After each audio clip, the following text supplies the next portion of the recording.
Καλώς ήρθατε στον Μεσαίωνα, μια εποχή όπου το δυνατό φτάρνισμα θεωρούταν ένδειξη μαγείας και τα γουρούνια μπορούσαν να δικαστούν για φόνο. Αν περιμένετε δικαιοσύνη, καλύτερα να χαμηλώσετε τα στάνταρ σας κάπου μεταξύ του γελίου και της αποκάλυψης. Σε αυτό το βίντεο βουτάμε με το κεφάλι στις πιο γελίες νόρμες που πέρασαν ποτέ από ηλιτάριο. Νόμοι που δεν είχαν λογική τότε και έχουν ακόμα λιγότερη τώρα. Από εγκληματικές κατσίκες μέχρι παράνομες αποχρώσεις ρούχων, το νομικό σύστημα του Μεσαίωνα ήταν λιγότερο κράτος δικαίου και περισσότερο ό,τι είδε στον ύπνο του ο επίσκοπος. Ετοιμαστείτε να γελάσετε, να ανατριχιάσετε και πού να πάθετε σοκ καθώς σας οδηγούμε σε αυτό το ιστορικό τσίρκο νομικής τρέλας. Μην ξεχάσετε να κάνετε like, να σχολιάσετε τον αγαπημένο σας τρελό νόμο και να εγγραφείτε, γιατί την επόμενη φορά ίσως σας δείξουμε πώς ένα καρβέλι ψωμί οδήγησε σε εκτέλεση. Ας αρχίσει η παραφροσύνη. Ας μιλήσουμε για το ένδοξο νομικό σύστημα του Μεσαίωνα. Ένα σύστημα τόσο στεγανό που η λογική αναγκάστηκε να αυτοεξοριστεί. Οι νόμοι τότε δεν βασίζονταν στη λογική, την επιστήμη ή έστω στην κοινή λογική. Όχι, κύριε, καθορίζονταν από ιερές οπτασίες, βασιλικά hangovers και ό,τι είπε ο παππούς Γρηγόρης, ο κουτσομπόλης του χωριού, την Κυριακή. Η δικαιοσύνη δεν ήταν απλά τυφλή. Της έβαζαν μαντίλι στα μάτια, τη γύριζαν γύρω-γύρω και την πετούσαν σε λάκκο με φωτιά και θιάφη. Οι περισσότεροι νόμοι γράφονταν από ανθρώπους που ήξεραν λατινικά, αλλά δεν είχαν αρμέξει ποτέ αγελάδα. Φαντάσου να σε δικάζει κάποιος για κλοπή κότας και να πιστεύει ότι τα φταρνίσματα προέρχονται από δαίμονες. Αυτό δεν ήταν δικαιοσύνη, ήταν παράσταση. Οπότε πριν τους κρίνουμε σκληρά, ας θυμηθούμε, έκαναν ό,τι μπορούσαν. Ενώ πίστευαν ότι η γη είναι επίπεδη, οι μάγισσες καβαλούν σκούπες και οι ντομάτες είναι ύποπτες. Καλώς ήρθατε στα θεμέλια του μεσαιωνικού δικαίου. Ας αναπαυθεί η λογική εν ειρήνη. Ας μιλήσουμε για τη λέξη παράλογο, έναν όρο που οι σύγχρονοι άνθρωποι χρησιμοποιούν για να περιγράψουν την πίτσα με ανανά ή τις κάλτσες με σανδάλια. Αλλά στο Μεσαίωνα το παράλογο ήταν πρωταθλητής άλλης κατηγορίας. Ήταν εποχές όπου το να απαγορεύεις το μπάνιο έβγαζε απόλυτο νόημα και το να δικάζεις ένα γουρούνι για φόνο θεωρούνταν το απόγειο του πολιτισμένου δικαίου. Ό,τι τώρα μας κάνει να γελάμε σαν να βλέπουμε stand-up κωμωδία, τότε θεωρούνταν θεϊκή τάξη. Φανταστείτε να προσπαθείτε να εξηγήσετε σε έναν μεσαιωνικό δικαστή ότι το να κες κάποιον επειδή φταρνίστηκε είναι ίσως υπερβολικό. Πιθανόν να σας έγνεφε και μετά να διατάξει να σας κόψουν τη γλώσσα για βλασφημία. Η παραλογικότητα του μεσαιωνικού δικαίου δεν ήταν στις προθέσεις του. Πραγματικά πίστευαν ότι προστάτευαν την τάξη. Το πρόβλημα ήταν ότι η ιδέα τους για τάξη περιλάμβανε βδέλες, αλυσίδες και δημόσιες εκτελέσεις. Άρα όταν αποκαλούμε αυτούς τους νόμους παράλογους, δεν κοροϊδεύουμε το παρελθόν, απλά αναγνωρίζουμε ότι η λογική πήρε μια χιλιετή άδεια καφέ. Νομίζατε ότι οι νόμοι ήταν περίεργοι? Περιμένετε να μάθετε ποιος τους έγραφε. Spoiler, δεν ήταν συμβούλιο σοφών φιλοσόφων με τσάι στο χέρι. Ήταν η Εκκλησία. Ναι, ο ίδιος θεσμός που πίστευε ότι ο χορός καλεί δαίμονες και οι αριστερόχειρες είναι ύποπτοι. Στη μεσαιωνική Ευρώπη η Θεία Εξουσία δεν ήταν απλώς αίσθηση, ήταν νομικό σύστημα. Οι ιερείς, επίσκοποι και κάνας μισότυφλος μοναχός έγραφαν νόμους που απαγόρευαν το μπάνιο, την περιέργεια και προωθούσαν το φόβο ως καθήκον του πολίτη. Τα νομικά βιβλία έμοιαζαν περισσότερο με εγχειρίδια εξορκισμού και η εξομολόγηση δεν ήταν για συγχώρεση, ήταν για συλλογή αποδεικτικών στοιχείων. Η Εκκλησία δεν καθοδηγούσε απλώς ψυχές, καθοδηγούσε συλλήψεις. Αν φταρνιζόταν ο Θεός, κάποιος καιγόταν. Όταν η Αγία Γραφή έγινε νόμος, μπορούσες να φυλακιστείς γιατί έφαγες κρέας τη λάθος μέρα ή σφύριξες χαρούμενα τη Σαρακοστή. Οπότε την επόμενη φορά που εκνευρίζεσαι με μια κλίση στάθμευσης, θυμήσου ότι τουλάχιστον δεν σε λένε αιρετικό επειδή παρκάρεις κάθετα. Α, ναι, η ισότητα ενώπιον του νόμου, μια έννοια που οι μεσαιωνικοί την προσέγγισαν με την κομψότητα μιας αγελάδας στον πάγο. Αν ήσουν ευγενής και κατά λάθος αποκεφάλιζες το γείτονά σου σε μονομαχία, ένα πρόστιμο και ένα αυστηρό βλέμμα. Αν όμως ήσουν χωρικός που έκλεψε ψωμί για να επιβιώσει, κατευθείαν στην αγχώνη και γρήγορα, γιατί περιμένουν κι άλλοι. Η μεσαιωνική δικαιοσύνη λειτουργούσε με απλό τύπο. Όσο πιο ακριβά τα ρούχα, τόσο πιο ήπια η ποινή. Μερικοί ευγενείς είχαν ακόμη και το προνόμιο να διαλέξουν τον τρόπο εκτέλεσής τους, γιατί τίποτα δεν λέει δικαιοσύνη όπως ένας θάνατος à la carte. Οι φτωχοί, από την άλλη, ήλπιζαν να είναι το σκηνή καινούριο και να μην κοπεί στη μέση. Ο νόμος δεν αδιαφορούσε απλά για την ανισότητα. Της έδινε και σπαθί και στέμμα. Οπότε την επόμενη φορά που θα θες να γκρινιάξεις για φόρους, θυμήσου ότι τουλάχιστον κανείς δεν ζυγίζει την κοινωνική σου τάξη πριν αποφασίσει αν δικαιούσε να κρατήσεις τα γόνατά σου. Η δικαιοσύνη στο Μεσαίωνα είχε μια έφεση στο δράμα. Οι δίκες δεν ήταν απλώς νομικές διαδικασίες. Ήταν ολοκληρωμένες δημόσιες παραστάσεις. Φανταστείτε, ένας άντρας δεμένος σε έναν στήλο στην πλατεία του χωριού, περιτριγυρισμένος από πλήθος που μασουλάει ψημένα κάστανα, καθώς ο κήρυκας διαβάζει το έγκλημά του σε θεατρικά λατινικά. Η τιμωρία δεν ήταν μόνο για να διορθωθεί ένα λάθος. Ήταν προειδοποίηση, κήρυγμα και κυρίως δωρεάν διασκέδαση. Σκεφτείτε το σαν το Netflix των χρόνων της πανούκλας. Από δημόσιες μαστιγώσεις μέχρι εφάνταστες εφευρέσεις, όπως η φλογέρα της ντροπής ή σιδερένιες μάσκες με αυτιά γαϊδάρου, όλα έστελναν το μήνυμα. Το έγκλημα δεν πληρώνει, αλλά εμείς θα ξεζουμίσουμε τη δυστυχία σου για θεαματικότητα. Σε κάποια χωριά μια καλή εκτέλεση είχε περισσότερους θεατές και από το φεστιβάλ συγκομιδής. Δεν ήταν δικαιοσύνη, ήταν μεσαιωνική ώρα αιχμής. Όταν κάτι πήγαινε στραβά στο Μεσαίωνα, οι άνθρωποι δεν ρωτούσαν γιατί, ρωτούσαν ποιον θα κάψουμε γι' αυτό. Ασθένεια, προφανώς μάγισσα, καταστροφή σοδιάς. Μάλλον η κατσίκα κοίταξε το φεγγάρι περίεργα. Κεραυνός, σίγουρα η χήρα με τις πολλές γάτες στο δρόμο. Οι μεσαιωνικοί νομοθέτες δεν χρειάζονταν επιστήμη, είχαν αποδιοπομπαίους τράγους. Η δυσιδαιμονία δεν ήταν απλώς κοινωνική, ήταν και νομική. Ολόκληρες δίκες βασίζονταν στο ότι κάποιος είχε κακές δονήσεις ή κατήχε μια σκούπα. Ζώα, χήρες, κοκκινομάλες και ναι, ακόμη και ο κακός καιρός ήταν όλοι ύποπτοι με βάση τον νόμο. Αν η αγελάδα σου έδινε ξινό γάλα, υπήρχε σοβαρή πιθανότητα να καταλήξει ο γείτονας στις φλόγες. Η δικαιοσύνη δεν ήταν τυφλή, ήταν παρανοϊκή, παραπληροφορημένη και εξαιρετικά έφλεκτη. Ας περάσουμε τώρα σε ένα από τα πιο χοιρινά νομικά δράματα της ιστορίας. Το έτος ήταν 1386 και το έγκλημα. Δολοφονία. Οι κατηγορούμενοι, ένα γουρούνι. Ναι, μία ενήλικη χειρομητέρα στη Γαλλία οδηγήθηκε σε δίκη επειδή φέρεται να κατασπάραξε ένα παιδί μέχρι θανάτου. Στάθηκε στο δικαστήριο με αλυσίδες και με δικηγόρο ναι αληθινό. Ενώ οι κάτοικοι του χωριού παρακολουθούσαν με ιερή σιγή, όσο ιερή μπορεί να είναι η στιγμή που παρακολουθείς Μπέικον να δικάζεται. Η δίκη περιλάμβανε μαρτυρίες, νομικά επιχειρήματα και φυσικά δημόσια καταδίκη. Το γουρούνι κρίθηκε ένοχο και καταδικάστηκε σε θάνατο δια απαγχωνισμού. Η δικαιοσύνη αποδόθηκε ή ίσως καπνίστηκε και ορίμασε. Δεν ήταν αστείο τότε. Οι αρχές πίστευαν ότι τα ζώα μπορούσαν να έχουν ηθική ευθύνη και αν παραβίαζαν τον νόμο έπρεπε να τιμωρηθούν. Έτσι ξεκίνησε η μεγάλη μεσαιωνική παράδοση να δικάζονται κατσίκες, γουρούνια, αγελάδες και ακόμα και έντομα. Και εσύ νόμιζες ότι το τροχαίο δικαστήριο είναι γελίο. Ίσως αναρωτιέστε, πώς επιβίωσαν αυτοί οι παράλογοι νόμοι για αιώνες χωρίς κάποιος να φωνάξει «Περιμένετε, θα εκτελέσουμε γουρούνι τώρα». Η απάντηση είναι απλή. Ο φόβος και η άγνοια είναι εξαιρετικές babysitter. Σε έναν κόσμο όπου οι περισσότεροι δεν ήξεραν να διαβάζουν, τα βιβλία ήταν αλυσοδεμένα στους τοίχους και οι ιερείς αντιμετωπίζονταν σαν κινητοί δρομολογητές Wi-Fi προς το Θεό, το να αμφισβητείς την εξουσία ήταν τόσο επικίνδυνο όσο να αγκαλιάζεις έναν φλεγόμενο κάκτο. Η εκπαίδευση ήταν πολυτέλεια και υπακοή υποχρεωτική. Οι άνθρωποι ακολουθούσαν τους νόμους όχι επειδή τους καταλάβαιναν, αλλά επειδή φοβούνταν αυτούς που τους καταλάβαιναν. Είναι δύσκολο να επαναστατήσεις όταν το μόνο που ξέρεις να υπογράφεις είναι το σταυρό σου.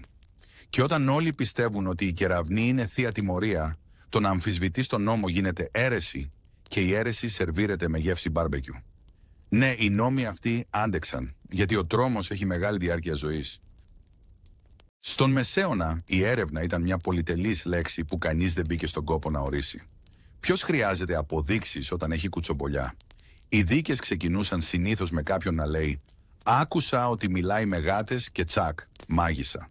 Ούτε δακτυλικά αποτυπώματα, ούτε διασταύρωση μαρτυριών, μόνο υποψίες και τσουγκράνες. Αν ο γείτονάς σου δεν του άρεσε η σούπα σου, συγχαρητήρια, είσαι πλέον κατηγορούμενος για δηλητηρίαση του μισού χωριού. Και μόλις κατηγορηθείς, Η καλύτερη υπεράσπιση ήταν είτε να πεθάνεις γρήγορα, είτε να κλάψεις αρκετά δυνατά, ώστε να διασκεδάσεις το κοινό. Οι δικαστές δεν έψαχναν την αλήθεια, έψαχναν μία λήξη ή έστω μία ομολογία να γράψουν στο περιθώριο κάποιου λατινικού χειρογράφου. Το σύστημα δικαιοσύνης τροφοδοτούνταν με φήμες, αποδίδοντας ποινές γρηγορότερα από την πανούκλα και με παρόμοια λογική. Καλώς ήρθατε στην εφαρμογή του μεσαιωνικού νόμου. Κινούμενοι με παρανοϊκό άγχος, επιβεβαιωμένοι από κουτσομπολιά και τελειωμένοι με μια ωραία δημόσια φωτιά. Αποδοτικότητα στη φλεγόμενη εκδοχή της. Οι μεσαιωνικοί νόμοι δεν ήταν απλώς κανόνες. Ήταν καθρέφτες. Σκοτεινοί, ραγισμένοι και μερικές φορές λερωμένοι με αίμα κατσίκας, αλλά καθρέφτες παρόλα αυτά. Αντικατόπτριζαν μια κοινωνία χτισμένη στον φόβο, τη δυσιδαιμονία και την παλιά καλή ευνοιοκρατία. Αν ήσουν πλούσιος, άντρας, χριστιανός και κατά προτίμηση φορούσες γελίο καπέλο, ο νόμος έκανε ακροβατικά για να δικαιολογήσει τις αμαρτίες σου. Οι υπόλοιποι, καλή τύχη με την αποφυγή της πειράς. Οι νόμοι στόχευαν στους αδύναμους, γυναίκες, χωρικούς, μειονότητες και όποιον ενοχλούσε κάποιον πιο πλούσιο. Αλλά δεν μπορούμε να πούμε ότι οι νομοθέτες έλειπαν από φαντασία, ήσαν ουσιαστικά η Πικάσο της αδικίας. Από πρόστιμα για μόδα μέχρι δίκες για τρωκτικά, η φαντασία τους δεν είχε έλεος. Το σύστημα ήταν τόσο διεστραμμένο που μπορούσες να καταδικαστείς επειδή χαμογέλασες σε λάθος άτομο ή φορούσες μόβ χωρίς άδεια. Δεν ήταν απλώς άδικο, ήταν performance με συνέπειες. Και το κοινό, όλοι όσοι φοβούνταν ακόμα και να ανοιγοκλείσουν τα μάτια τους. Και έτσι, γενναίε θεατή, επιβίωσε στην πρώτη γεύση της μεσαιωνικής δικαιοσύνης, όπου τα γουρούνια οδηγούνταν σε δίκη, το μόβ ύφασμα θεωρούταν προδοσία και η φτώχεια ήταν από μόνη της έγκλημα. Αλλά μην αισθάνεσαι πολύ άνετα. Αυτό που είδαμε ήταν μόνο το ορεκτικό. Το κυρίως πιάτο ακόμα ψήνεται στον φούρνο της ιστορικής παραφροσύνης. Μπροστά μας βρίσκεται ένα καρναβάλι δικαστικής τρέλας, όπου τα ψάρια αφορίζονται, τα πτώματα ανακρίνονται και οι κληρικοί μαλώνουν με τις καταιγίδες. Νομίζεις ότι η σύγχρονη γραφειοκρατία είναι χάλια? Δοκίμασε να δηλώσεις αθώος ενώ μια κατσίκα με περούκα καταθέτει εναντίον σου. Οπότε δέσε καλά τις δερμάτινες μπότες σου, ακόνισε το ηρωνικό σου πνεύμα και ετοιμάσου για μια παρέλαση τιμωρίας, προκατάληψης και καθαρής ανοησίας. Ο μεσαιωνικός κόσμος δεν έγραφε απλώς νόμους, έγραφε punchlines. Και μόλις ξεκινήσαμε. Καλώς ήρθατε στη δεύτερη πράξη της νομικής μας φάρσας, όπου η δικαιοσύνη φεύγει νωρίς και η φτώχεια τιμωρείται σαν έγκλημα.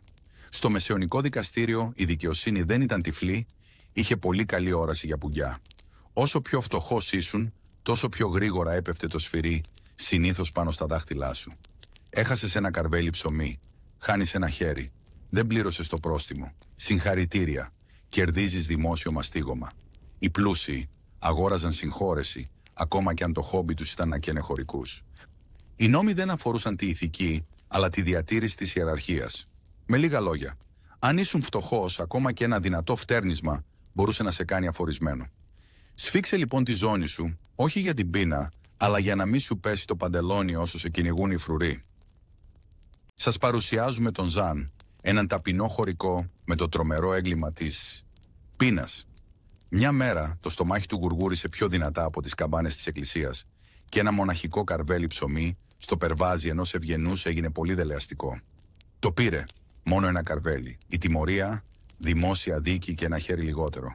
Σε έναν κόσμο όπου η κλοπή χρυσού μπορούσε να σου αποφέρει απλώς μια προειδοποίηση αν ήσουν πλούσιος, η κλοπή ψωμιού από πείνα σήμαινε ότι γινώσουν ζωντανό παράδειγμα. Η ιστορία του Ζαν δεν ήταν μοναδική. Ήταν το πρωτόκολλο. Το δικαστήριο δεν ενδιαφερόταν για τα κίνητρα, μόνο για να δίνει παραδείγματα και να κρατά τους φτωχούς υπό φόβο.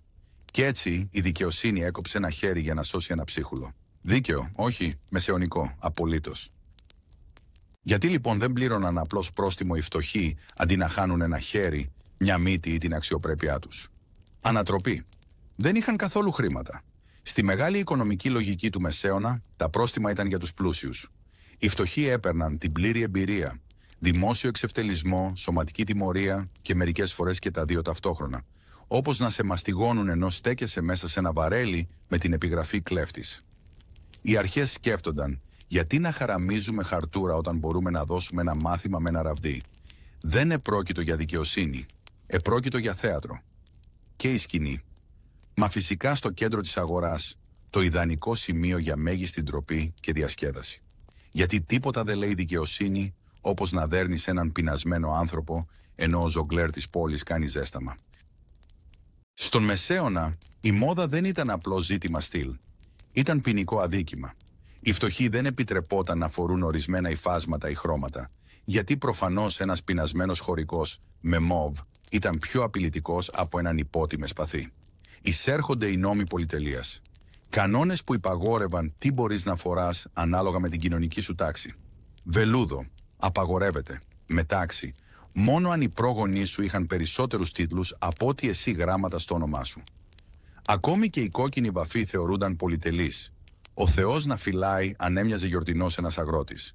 Αν κάποιος φτωχός τολμούσε να φορέσει το λάθος ύφασμα, μπορούσε να τιμωρηθεί με πρόστιμο, μαστίγωμα ή να κάνει τον μεσαιωνικό δρόμο της ντροπής. Να του βγάλουν τα ρούχα και την αξιοπρέπεια μπροστά σε όλη την αγορά. Γιατί τίποτα δεν λέει δικαιοσύνη όπως το να δέρνεις κάποιον επειδή ντύθηκε λίγο υπερβολικά όμορφα ενώ λιμοκτονούσε.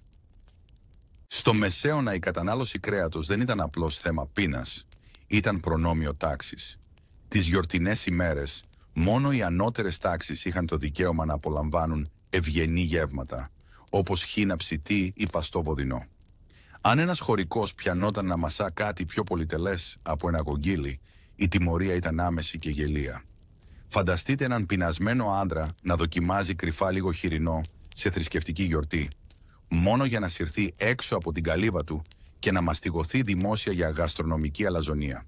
Η Εκκλησία και η αριστοκρατία ισχυρίζονταν ότι διατηρούσαν την τάξη και καθαρότητα, αλλά στην πραγματικότητα διατηρούσαν το μονοπόλιο στο κρέας.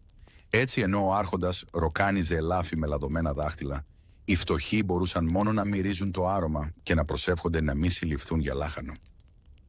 Στον Μεσαίωνα, το να είσαι άστεγος δεν ήταν απλώς ατυχία, ήταν σχεδόν παράνομο. Η λογική ήταν απλή.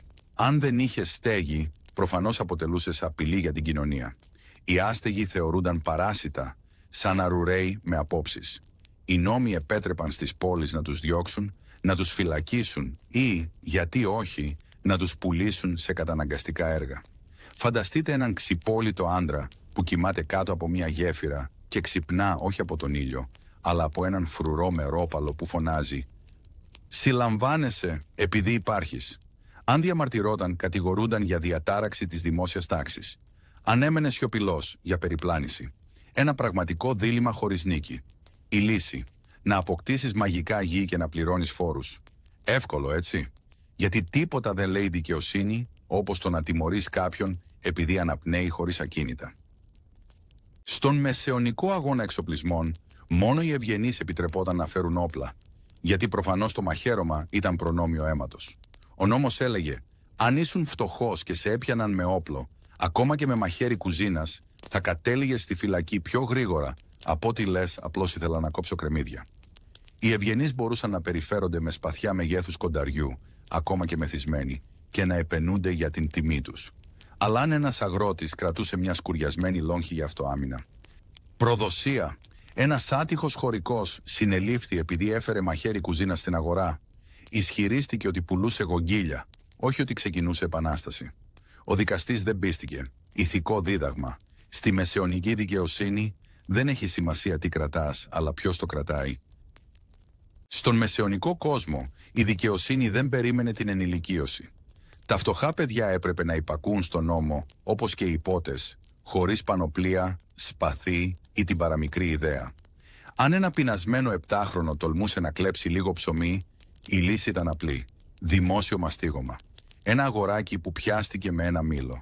Σιρώταν στην πλατεία δεμένο σε πάσαλο και δεχόταν μαστίγια ενώ οι περαστικοί κούναγαν το κεφάλι εγκρίνοντας, γιατί φυσικά η πειθαρχία χτίζει χαρακτήρα.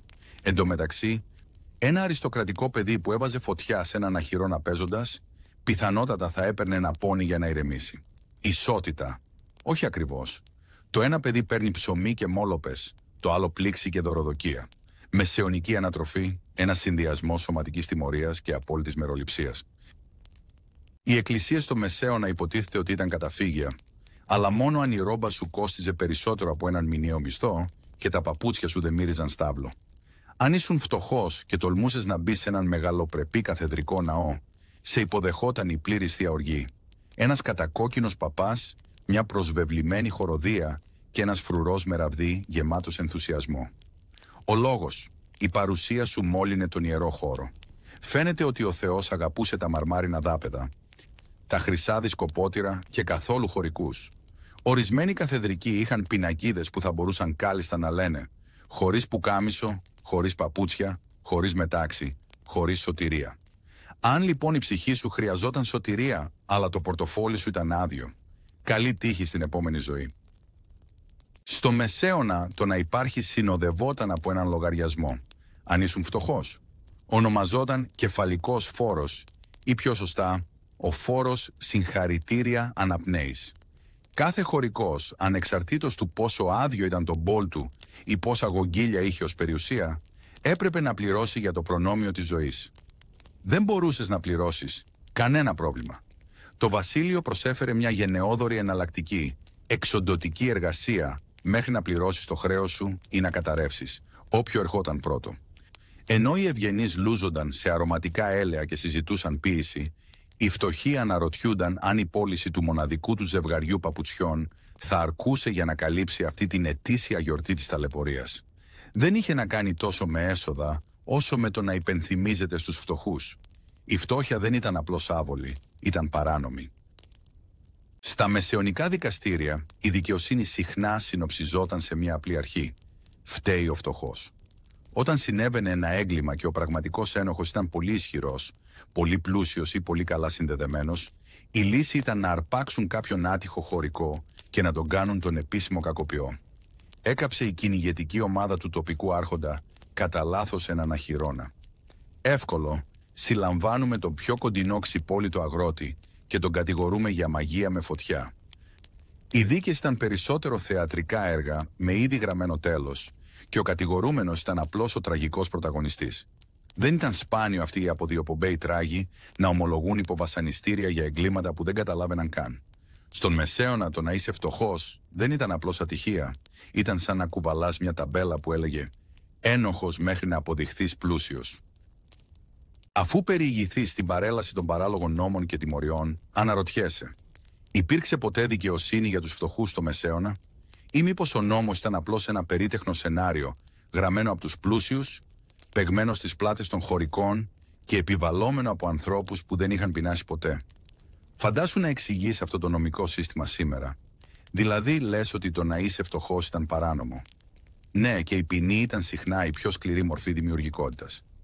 Από κομμένα χέρια μέχρι μαστιγωμένα παιδιά, από παραβιάσεις ενδυματολογικού κώδικα μέχρι φόρους για την ίδια την ύπαρξη, η φτώχεια δεν ήταν απλώς δύσκολη, ήταν σχεδόν έγκλημα. Το μόνο πιο άδικο από τους νόμους ήταν η σιωπή που τους ακολουθούσε. Καμία διαμαρτυρία, καμία έφεση, μόνο ο ήχος ενός πουγιού που κουδουνίζει κάπου μακριά, στην τσέπη ενός ευγενή. Καλώς ήρθατε στο Μεσαίωνα, όπου η δικαιοσύνη δεν ήταν απλώς τυφλή, αλλά και γάβγιζε, γρίλιζε και περιστασιακά μασούσε τα έπιπλα. Σε μια εποχή όπου οι άνθρωποι πίστευαν ότι η αμαρτία μπορούσε να μολύνει την ψυχή όπως οι ψήρες στη ρόμπα ενός μοναχού, είχε απόλυτο νόημα ότι και τα ζώα μπορούσαν να διαπράξουν εγκλήματα. Έτσι ξεκίνησε μια από τις πιο παράξενες νομικές παραδόσεις της ιστορίας. Η δίκη των ζώων. Αγελάδες κατηγορούνταν για φόνο. Γουρούνια για ανθρωποκτονία και αρουραίοι για οργανωμένη καταστροφή καλλιεργειών. Δεν ήταν αστείο. Είχαν δικαστές, εισαγγελείς και ακόμη και συνήγορους υπεράσπισης. Φανταστείτε ένα γουρούνι στο εδόλιο, ενώ το χωριό παρακολουθεί τη μαρτυρία του. Κυρίως γριλίσματα που λαμβάνονταν πολύ σοβαρά υπόψη. Σήμερα ακούγεται γελίο, αλλά για το μεσαιωνικό μυαλό ήταν ένας τρόπος να δείξει ότι κανείς, ούτε καν μια κότα, δεν είναι υπεράνω του νόμου. Και ναι, η ποινή μπορούσε να είναι η εκτέλεση. Η δικαιοσύνη δεν ήταν μόνο τυφλή, ήταν και εντελώς ουδέτερη ως προς το είδος, περίπου. Το έτος 1386, η ήσυχη πόλη Φαλές στη Γαλλία φιλοξένησε ένα από τα πιο παράλογα θεάματα στη νομική ιστορία. Τη δημόσια εκτέλεση ενός γουρουνιού. Όχι μεταφορικά, κυριολεκτικά μια γουρούνα, κατηγορούμενη για τη δολοφονία ενός παιδιού. Η δίκη διεξήχθη με όλη την επισημότητα και σοβαρότητα που θα περίμενε κανείς για έναν ανθρώπινο εγκληματία. Υπήρχε δικαστής, εισαγγελέας, μάρτυρες και ακόμη και συνήγορος υπεράσπισης, Αν και το μόνο έγκλημα του ζώου ήταν ότι ήταν γουρούνι. Για να διασφαλιστεί η βαρύτητα της δικαιοσύνης, η γουρούν αντίθηκε με ανθρώπινα ρούχα, παρελάσε στους δρόμους και καταδικάστηκε σε θάνατο δια απαγχωνισμού. Δεν ήταν σάτυρα, ήταν ο νόμος. Οι χωρικοί μαζεύτηκαν να δουν, σοκαρισμένοι αλλά και διασκεδάζοντας, λες και έβλεπαν μια ηθική παράσταση με πρωταγωνίστρια τη χειροπούλα ή εγκληματίας. Αυτή η υπόθεση δεν ήταν μεμονωμένο περιστατικό. Δημιούργησε ένα παράδοξο νομικό προηγούμενο για την ποινική ευθύνη των ζώων. Και καθώς συνεχίζουμε, κρατήστε χέρια και οπλές μέσα στη δικαστική αίθουσα. Η μεσαιωνική δικαιοσύνη μόλις έγινε ακόμα πιο παράξενη. Στο μεσαιωνικό δίκαιο η ισότητα πήρε μια παράξενη τροπή. Αν ένας άνθρωπος μπορούσε να δικαστεί για έγκλημα, τότε το ίδιο ίσχυε και για ένα γουρούνι, μια αγελάδα ή ακόμα και μια χίνα. Η νομική θεωρία της εποχής έλεγε ότι αν ένα ζώο έβλαπτε άνθρωπο, έπρεπε να αντιμετωπίσει τις ίδιες συνέπειες με έναν εγκληματία. Ένα γουρούνι που δάγκωσε παιδί, δίκη και πιθανή εκτέλεση. Ένα άλογο που κλώτσισε κάποιον, κατευθείαν στο δικαστήριο. Δεν ήταν κάποιο περίεργο καρναβάλι, ήταν γραπτός νόμος. Πίστευαν ότι τα ζώα είχαν ηθική αντίληψη και άρα νομική ευθύνη. Η λογική. Αν ένας υπηρέτης που σκότωνε κατά λάθος κάποιον μπορούσε να κρεμαστεί, τότε ένας γάιδαρος με θυμωμένη διάθεση δεν έπρεπε να τη γλιτώσει. Οι μεσαιωνικοί άνθρωποι δεν διέκριναν, τουλάχιστον όχι ένα είδος. Στα μάτια τους η δικαιοσύνη δεν ήταν μόνο τυφλή, αλλά και εντελώς μπερδεμένη. Αν τα γουρούνια μπορούσαν να δικαστούν για φόνο, τότε τα ποντίκια σίγουρα δεν θα έπρεπε να τη γλιτώνουν με βανδαλισμό, τουλάχιστον όχι στη μεσαιωνική Ευρώπη. Πιστέψτε το ή όχι, οι αρουραίοι σύρονταν στα δικαστήρια για καταστροφή καλλιεργειών και διάδοση ασθενειών. Ολόκληρες νομικές διαδικασίες διεξάγονταν, με δικηγόρους, κλητεύσεις και ετυμηγορίες. Σε μια σουρεαλιστική υπόθεση, μια πόλη εξέδωσε επίσημη εντολή έξωσης σε μια αποικία αρουραίων, ζητώντας τους ευγενικά να φύγουν από το χωριό ή αλλιώς. Φυσικά, οι αρουραίοι δεν εμφανίστηκαν στο δικαστήριο. Ο δικηγόρος τους, ένας κανονικός άνθρωπος, υποστήριξε ότι το ταξίδι ήταν πολύ επικίνδυνο λόγω όλων των γατών. Ο δικαστής, μπερδεμένος αλλά αποφασισμένος να είναι δίκαιος, ανέβαλε τη δίκη. Ναι, οι αρουραίοι έτυχαν περισσότερης δικαστικής συμπόνιας από κάποιους χωρικούς. Κάπου ανάμεσα στη δικαιοσύνη και στη φάρσα, αυτός ήταν ο πιο θεατρικός νόμος. Όταν η σοδιά απέτυχε, ήταν πιο εύκολο να κατηγορήσεις τα μουστάκια παρά τον καιρό. Στο παράξενο θέατρο της μεσαιωνικής δικαιοσύνης, ακόμα και τα έντομα είχαν τη μέρα τους στο δικαστήριο.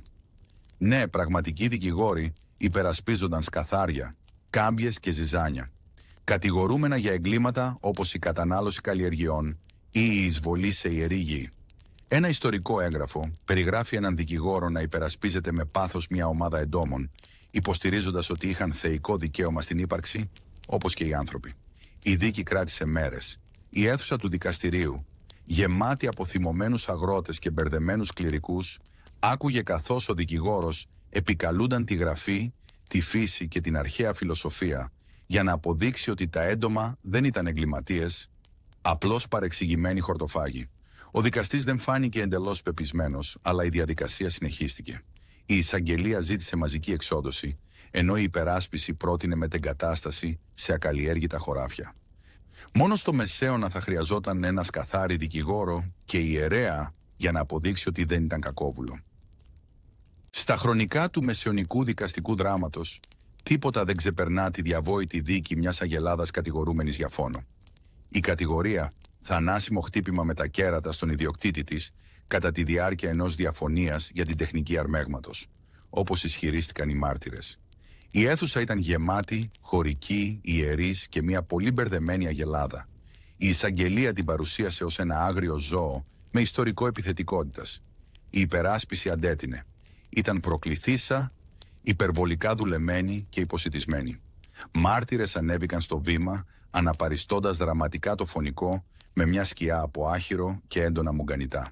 Ο δικαστής, διχασμένος ανάμεσα στη δικαιοσύνη και την κοινή λογική, διέταξε επανάληψη της δίκης.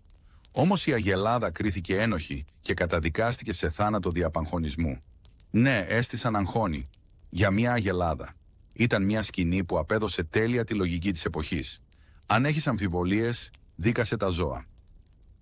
Μέχρι αυτό το σημείο ο Μεσαίωνας είχε ξεκάθαρα εισέλθει στην εποχή του δραματικού δικαστηρίου για ζώα. Γάιδαροι, σκύλοι, κότες, όλα είχαν την ημέρα τους στο δικαστήριο. Γάιδαρος κατηγορούμενος ότι κλώτσισε έναν μοναχό κατά την πρωινή προσευχή. Ένοχος.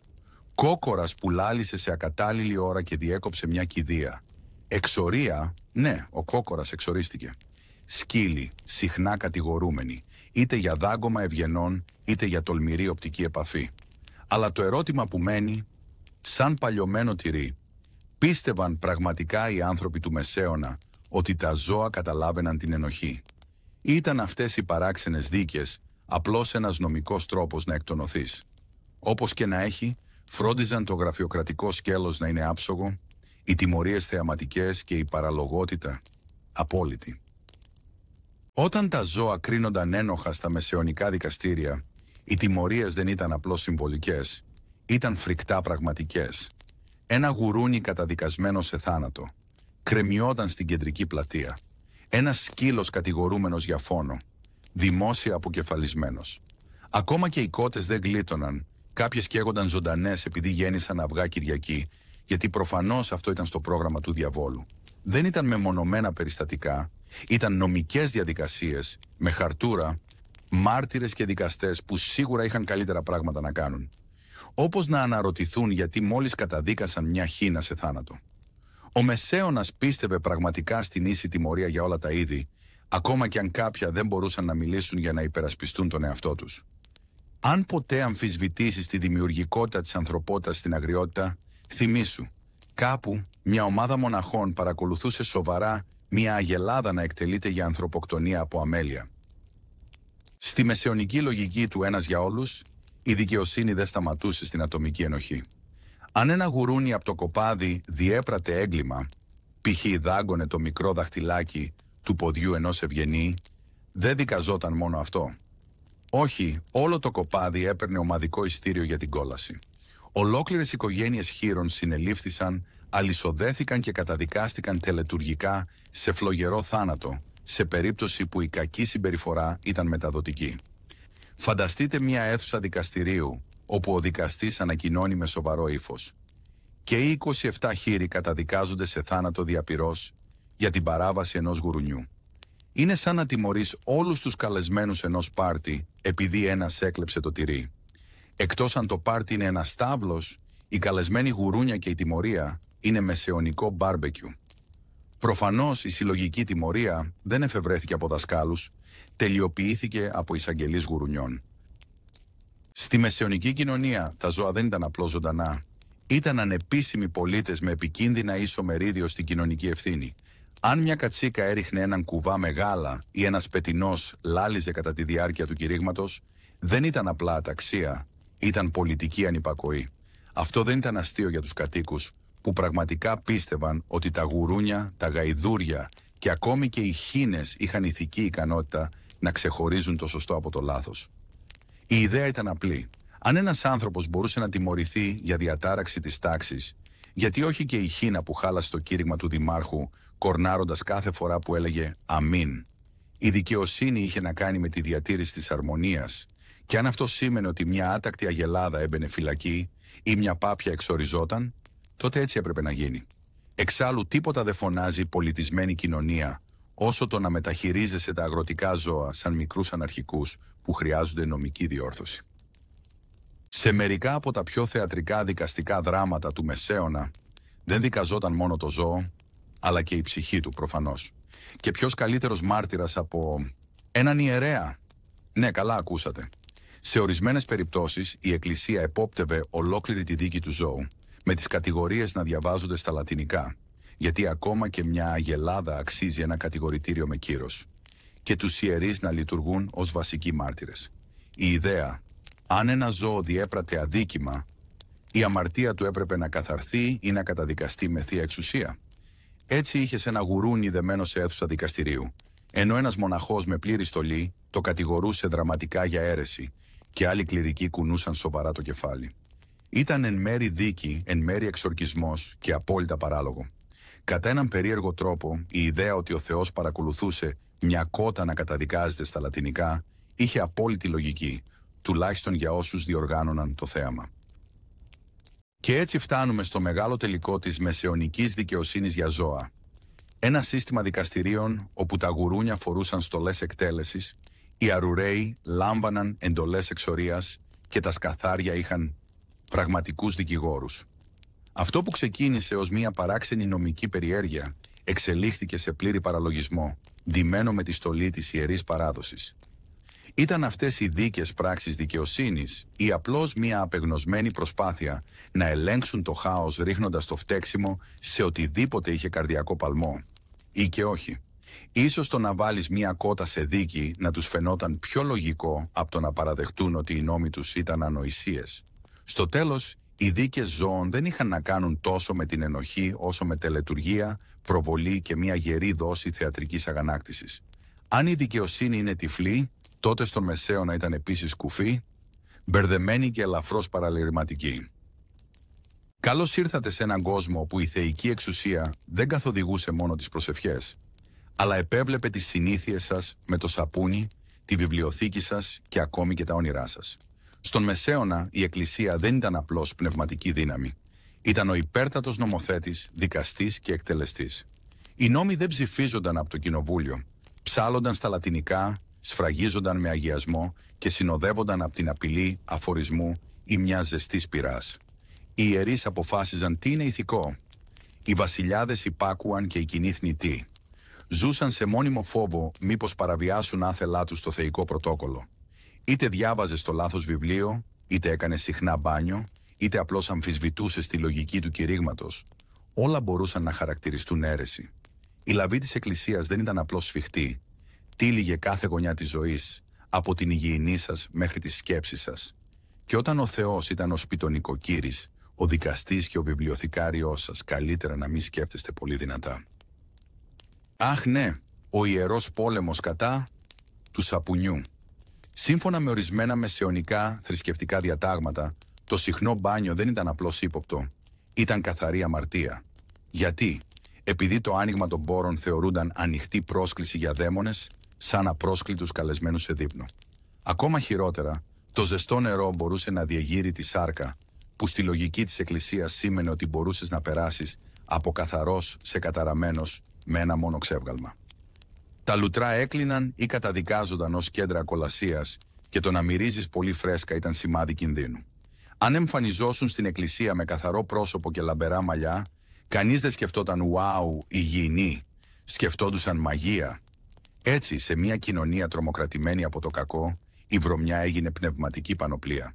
Γιατί τίποτα δεν λέει ευσέβεια, όπως το να μυρίζεις σαν σωρός κόμποστο. Στη μεσαιωνική κοινωνία, το να είσαι πολύ καθαρός ήταν κόκκινη σημαία. Οι άνθρωποι συμβουλεύονταν, από άνδρες με ράσα και σοβαρές λατινικές προφορές, να κάνουν μπάνιο μόνο λίγες φορές το χρόνο. Ναι, σωστά ακούσατε. Μία φορά ανά εποχή, αν ήσασταν τυχεροί. Το να κάνεις περισσότερα μπάνια από αυτό προκαλούσε υποψίες, ψίθυρους και ενδεχομένως μια δίκη μαγείας.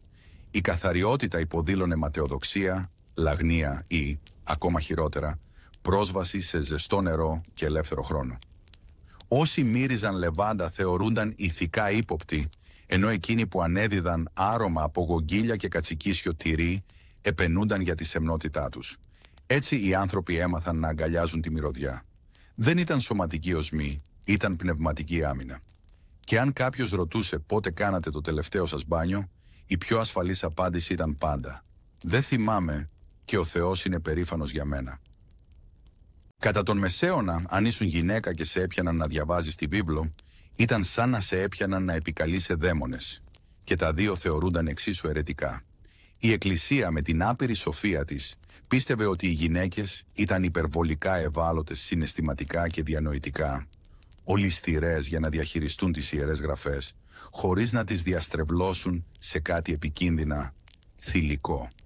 Έτσι, η ανάγνωση της βίβλου έγινε αμαρτία, όχι για το τι έλεγε, αλλά για το ποιος τη διάβαζε. Οι άντρες ενθαρρύνονταν να μελετούν και να κηρύττουν, ενώ οι γυναίκες έπρεπε να ράβουν, να προσεύχονται και ιδανικά να παραμένουν αναλφάβητες. Σε πολλά μέρη, η απλή κατοχή βίβλου αρκούσε για να εγείρει υποψίες. Και αν μια γυναίκα τολμούσε να αναφέρει ένα απόσπασμα σε συζήτηση, μάγισσα, δίκη επιτόπου, καύση προαιρετική, Η εγγραμματοσύνη τελικά ήταν το πρώτο βήμα προς τη σκέψη. Φανταστείτε να προσπαθείτε να κάνετε τη βίβλο πιο κατανοητή στους συγχωριανούς σας και να καταλήγετε ως μεσαιωνικό μπάρμπεκιου. Καλώς ήρθατε στο Ιερό Παράδοξο. Η μετάφραση της βίβλου σε γλώσσα που καταλάβαινε ο κόσμος θεωρούνταν έγκλημα. Σοβαρό έγκλημα. Η Εκκλησία επέμενε ότι μόνο τα λατινικά, η ιερή και μυστηριώδης γλώσσα που δεν μιλούσε το 99% των χωρικών, ήταν κατάλληλη για τα λόγια του Θεού. Όποιος τολμούσε να μεταφράσει τις γραφές σε απλά αγγλικά, γερμανικά ή ό,τι μιλούσαν οι αγρότες, θεωρούνταν ότι δούλευε για τον διάβολο. Η λογική. Αν ο λαός διάβαζε και καταλάβαινε μόνος του, μπορεί, Θεός φυλάξει, να άρχιζε να σκέφτεται. Έτσι, οι μεταρρυθμιστές που ήθελαν να βοηθήσουν συχνά, κατέληγαν δεμένοι σε πάσαλο, περιτριγυρισμένοι από καυσόξυλα, με ένα αντίγραφο της μεταφρασμένης βίβλου, ηρωνικά περασμένο στη ζώνη τους. Ηθικό δίδαγμα: ποτέ μην προσπαθήσετε να κάνετε τη θρησκεία πιο φιλική προς το χρήστη κατά το Μεσαίωνα. Βιβλία που θεραπεύουν, κάψτε τα. Βιβλία που εξηγούν τα άστρα, κάψτε και αυτά. Και οι Έλληνες φιλόσοφοι, με το σκέφτεστε, αποκλείεται. Στο απόγειο της εξουσίας της Εκκλησίας, οποιοδήποτε βιβλίο υπονοούσε ότι μπορεί να υπάρχουν εξηγήσεις πέρα από τις Άγιες Γραφές θεωρούνταν επικίνδυνο. Ιατρικά κείμενα, αίρεση, χάρτες αστρονομίας, μαγεία, Αριστοτέλης, πύλη προς την κόλαση. Οπότε φυσικά η απάντηση ήταν φωτιά, πολύ φωτιά. Ολόκληρες βιβλιοθήκες έγιναν στάχτη για να προστατευτεί το κοινό από τις τοξικές ιδέες της υγιεινής, της λογικής και του να μην στραγγίζεις αίμα από ασθενείς για κάθε ασθένεια. Μοναχοί πέταγαν ευλαβικά παπύρους στις φλόγες απαγγέλλοντας γραφές, λες και ο Σωκράτης είχε προσβάλει προσωπικά τα γένια του Θεού. Έτσι χάθηκαν γενιές αρχαίας γνώσης, όλα στο όνομα της ευσέβειας. Αν δεν είχε θεϊκή έγκριση, δεν ήταν απλώς λάθος, ήταν έφλεκτο. Στο Μεσαίωνα, αν τολμούσες να θεραπεύσεις κάποιον χωρίς να φοράς ράσο και να ψάλεις τα λατινικά, συγχαρητήρια, ήσουν είτε αιρετικός είτε μάγισσα, βοτανολόγοι, δαιμονικοί βοτανολόγοι, μέες, ντουλά του σατανά. Ακόμη κι αν ένας χωρικός θεράπευε πυρετό με μέντα, η Εκκλησία το θεωρούσε πνευματική προσβολή προς την αγαπημένη θεραπεία του Θεού, προσευχή και υπομονή κατά προτίμηση μέχρι θανάτου.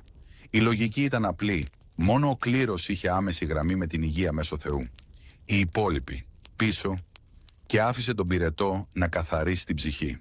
Έτσι οι άνθρωποι άρχισαν να κρύβουν τις θεραπείες τους σαν εγκληματίες. Άλεθαν βότανα στα υπόγεια και ψιθύριζαν θεραπευτικές συμβουλές σαν μυστικό κώδικα. Γιατί τίποτα δεν φωνάζει κακό όπως μια γιαγιά με συνταγή για χαμομήλι. Σε έναν κόσμο όπου χρειαζόσουν θεϊκή άδεια για να αγγίξεις ένα πτώμα, καλώς ήρθατε στο Μεσαίωνα. Φανταστείτε η γιαγιά να πεθαίνει και πριν την αποχαιρετήσετε να πρέπει να τρέξετε στην εκκλησία, να υποκληθείτε, να παρακαλέσετε και ίσως να δώσετε και μια δωρεά. Γιατί μόνο η εκκλησία μπορούσε να εγκρίνει την επαφή με το σώμα. Χωρίς αυτή την ιερή έγκριση, κινδύνευες με αφορισμό, δημόσια ντροπή ή χειρότερα, να σε πουν νεκρομάντι.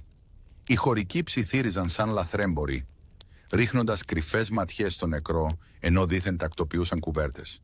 Μερικοί προσλάμβαναν άγιους μεταφορείς νεκρών, άντρες με σταυρούς και πολύ λίγοι υγιεινοί, απλώς για να μεταφέρουν τη θεία αγνή στον τάφο. Και αν νομίζατε ότι το φτέρνισμα κοντά στο πτώμα ήταν επικίνδυνο, δοκιμάστε να κλάψετε δυνατά. Μπορεί να θεωρηθεί πως καλείτε πνεύματα. Τίποτα δεν λέει ανάπαυση εν ειρήνη, σαν τη γραφειοκρατία τυλιγμένη σε λιβάνι. Στην υπέροχη αποστολή να κρατήσουν τις γυναίκες αγνές και υπάκουες, η Εκκλησία επινόησε ένα μεγαλοφιές σχέδιο, να τις απαγορεύσει από το σχολείο. Γιατί φυσικά, μόλις μια γυναίκα μάθει να διαβάζει, θα αρχίσει να αμφισβητεί τη Θεία Εξουσία, να σχηματίζει απόψεις και Θεός φυλάξει να γράφει ποίηση. Η εκπαίδευση θεωρούνταν επικίνδυνος προάγγελος επανάστασης. Τα κορίτσια διδάσκονταν ότι η περιέργεια ήταν το προπατορικό αμάρτημα της Εύας και ότι πολλές ερωτήσεις θα τις οδηγούσαν στο κοντινότερο μοναστήρι ή στην πυρά. Ενώ τα αγόρια μελετούσαν λατινικά και θεολογία, τα κορίτσια μάθαιναν την ιερή τέχνη του κεντήματος, της σιωπηλής προσευχής και του να μην κοιτούν άνδρες στα μάτια. Εν τω μεταξύ, οι γυναίκες με μυαλό θεωρούνταν μάγισσες, πειρασμοί ή ιστερικές. Άρα, σύμφωνα με τη μεσαιωνική λογική, Η γνώση δεν ήταν δύναμη, ήταν ένας ολισθηρός δρόμος προς την κόλαση φορώντας τα κούνια. Καλώς ήρθατε στην Ιερά Εξέταση, το τηλεπαιχνίδι της Εκκλησίας. Μόνο που αντί για δώρα μπορεί να χάσετε τα δόντια σας ή τη ζωή σας. Εδώ οι άνθρωποι δεν κρίνονταν για τις πράξεις τους, αλλά για τα όνειρά τους. Ονειρεύτηκες άγγελο με λάθος ρούχα. Ύποπτο. Ονειρεύτηκες θηλυκό άγγελο. Έρεση. Ονειρεύτηκες ότι πετάς. Μάλλον είσαι δαιμονισμένος. Οι ιερείς που έγιναν ανακριτές ανέκριναν τους κοιμισμένους και αθώους με ερωτήσεις όπως «Ο άγγελος στο όνειρό σου είπε «Αμέν» ή «Αχέμ». Δεν βοηθούσε που οι αγρότες, εξαντλημένοι από το μούχλιασμα και τον τρόμο, ονειρεύονταν συχνά αγελάδες που μιλούν και γογγίλια που πετούν. Και αυτό ερετικό. Χωρίς αστείο, το υποσυνείδητό σου μπορούσε να σε προδώσει. Έτσι οι άνθρωποι προσποιούνταν ότι δεν ονειρεύονταν. Δύσκολο. Ειδικά όταν αποκοιμιόντουσαν στην εκκλησία και μουρμούριζαν κατά λάθος «Αλληλούια» στον ύπνο τους. Ούψ, κατευθείαν για δίκη. Στη μεγάλη αίθουσα της μεσαιωνικής δικαιοσύνης γεννήθηκε ένα νέο έγκλημα. Παθητική αίρεση. Τι ήταν αυτό, ρωτάτε. Φανταστείτε κάποιον να κατηγορεί τον ήλιο ως αμαρτωλό και εσείς να μην διαμαρτύρεστε. Συγχαρητήρια, τώρα θεωρείστε σιωπηλή απειλή για την Εκκλησία. Δεν χειροκροτήσατε στο κήρυγμα, ύποπτο. Δεν εκπλαγήκατε όταν αναφέρθηκαν οι μάγισσες. Ερετικός. Ένας άντρας κάποτε συνελήφθη επειδή φταρνίστηκε κατά τη διάρκεια μιας δημόσιας καύσης και δεν είπε αμήν. Η Εκκλησία διακήρυξε πως η σιωπή σημαίνει συνένεση και η συνένεση με την αμαρτία σήμαινε ότι είστε συγκάτοικος του σατανά. Έτσι οι χωρικοί ανέπτυξαν τακτικές επιβίωσης, υπερβολικά νεύματα, θεαματικά επιφωνήματα και χειροκρότημα σε οτιδήποτε είχε σχέση με το ιερό. Ακόμη και τα πρόβατα άρχισαν να βελάζουν πιο δυνατά κοντά στον καθεδρικό, για καλό και για κακό. Οι άνθρωποι φοβούνταν όχι μόνο για όσα έκαναν, αλλά και για όσα δεν έκαναν. Στην εποχή της παθητικής αίρεσης, ακόμα και ένα λάθος βλεφάρισμα μπορούσε να σε στείλει στη φυλακή ή στη φωτιά. Και έτσι, στο λυκόφως του κεφαλαίου 4, αφήνουμε πίσω μας έναν κόσμο όπου οι νόμοι δεν προστάτευαν την πίστη, την μετέτρεπαν σε όπλο.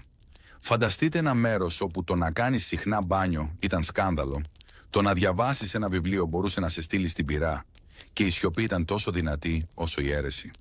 Σε έναν τέτοιο κόσμο, ο φόβος δεν ήταν απλώς συναίσθημα, ήταν θεσμός. Οι άνθρωποι δεν ψιθύριζαν αμφιβολίες, ούτε έκαναν ερωτήσεις. Αντί γι' αυτό, τελειοποιούσαν την τέχνη του να δείχνουν ευσεβείς, να σκέφτονται ευσεβώς και, το σημαντικότερο, να σωπαίνουν όταν πρέπει. Η Εκκλησία δεν χρειαζόταν να διαβάσει το μυαλό σου. Αρκούσε να δει το φρύδι σου να σηκώνεται σε ένα κήρυγμα. Το έγκλημα σκέψης ήταν πραγματικό και το να σκέφτεσαι διαφορετικά ήταν η υπέρτατη αμαρτία. Έτσι οι νόμοι έγιναν αλυσίδες, τα τελετουργικά έγιναν παραστάσεις και η σωτηρία έμοιαζε ύποπτα με υποταγή. Και σε αυτό το μεγάλο θέατρο αγιότητας. Το πιο τρομακτικό δεν ήταν η καταδίκη, αλλά το να σηκώσεις κατά λάθος το φρύδι σου στο λάθος εδάφιο.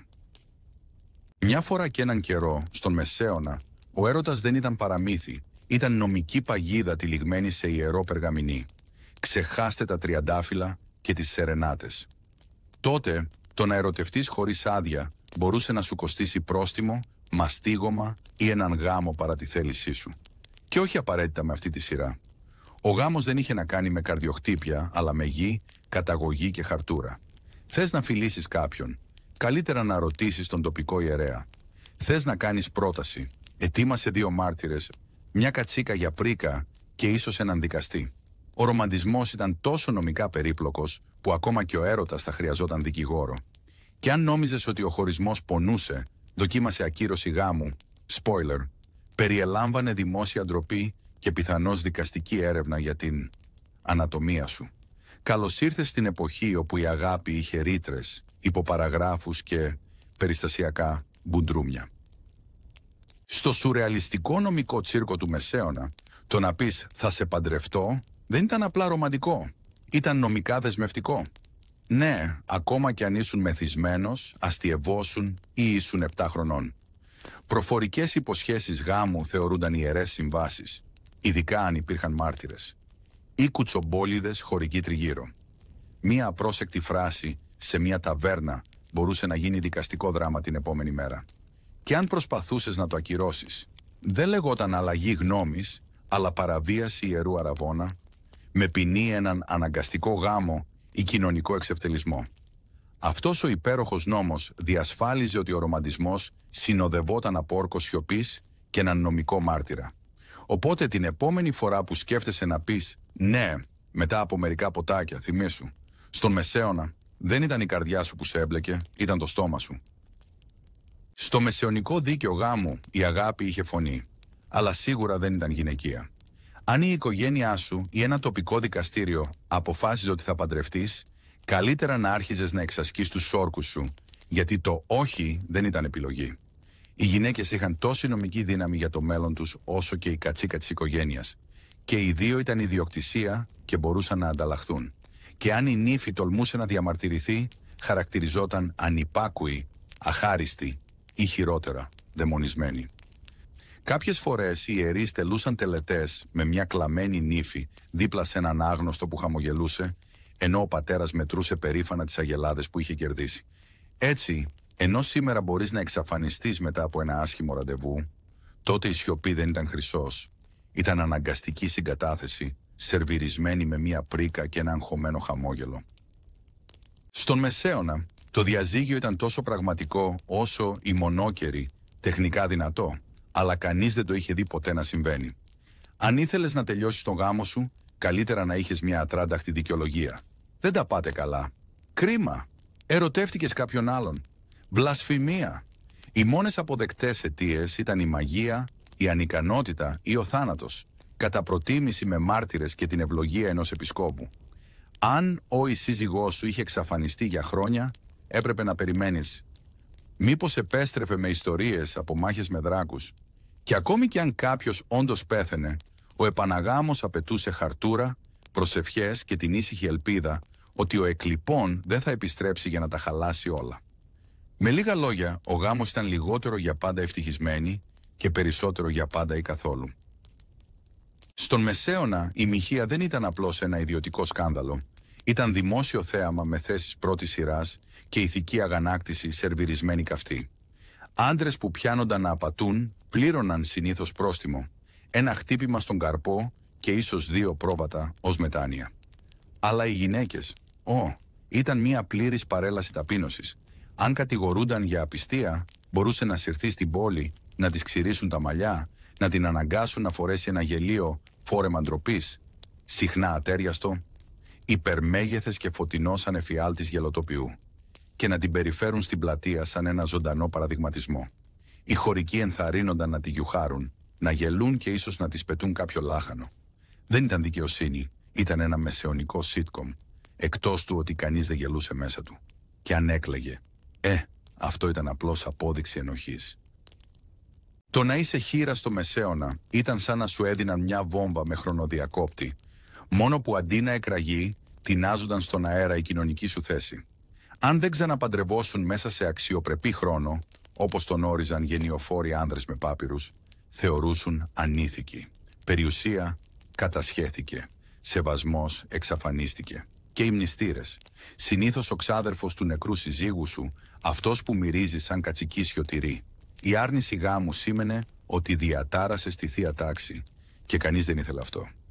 Έτσι οι χήρες έτρεχαν να ξαναπαντρευτούν, συχνά με τον πρώτο άντρα που μπορούσε να περπατήσει και να σχηματίσει προτάσεις. Ρομαντικό, όχι και τόσο, αλλά τουλάχιστον καλύτερα ένας βαρετός δεύτερος σύζυγος παρά να σε φωνάζουν η μάγισσα της οδού των χειρών. Στο Μεσαίωνα, αν ο σύζυγός σου δεν μπορούσε, ας πούμε, να εκπληρώσει τα συζυγικά του καθήκοντα, δεν ήταν απλώς ένα προσωπικό ζήτημα, ήταν δημόσιο θέμα. Η σύζυγος μπορούσε να καταθέσει παράπονο και το δικαστήριο θα καλούσε μια επιτροπή εξέτασης, ένα πάνελ σοφών και υπερβολικά περίεργων αντρών υπεύθυνων να αξιολογήσουν την απόδοσή του. Δεν ήταν μεταφορικό. Ο καημένος έπρεπε να περάσει από πραγματική δοκιμή, μερικές φορές με καλόγριες ως μάρτυρες, ιερείς ως γραμματείς και έναν γιατρό με μια εξαιρετικά αμήχανη λίστα ελέγχου. Αν αποτύγχανε, ο γάμος μπορούσε να ακυρωθεί. Αν τα κατάφερνε, αιώνια ντροπή, αλλά νομικά ακόμα παντρεμένος. Ήταν το απόλυτο κάντο ή ρεζιλέψου σενάριο.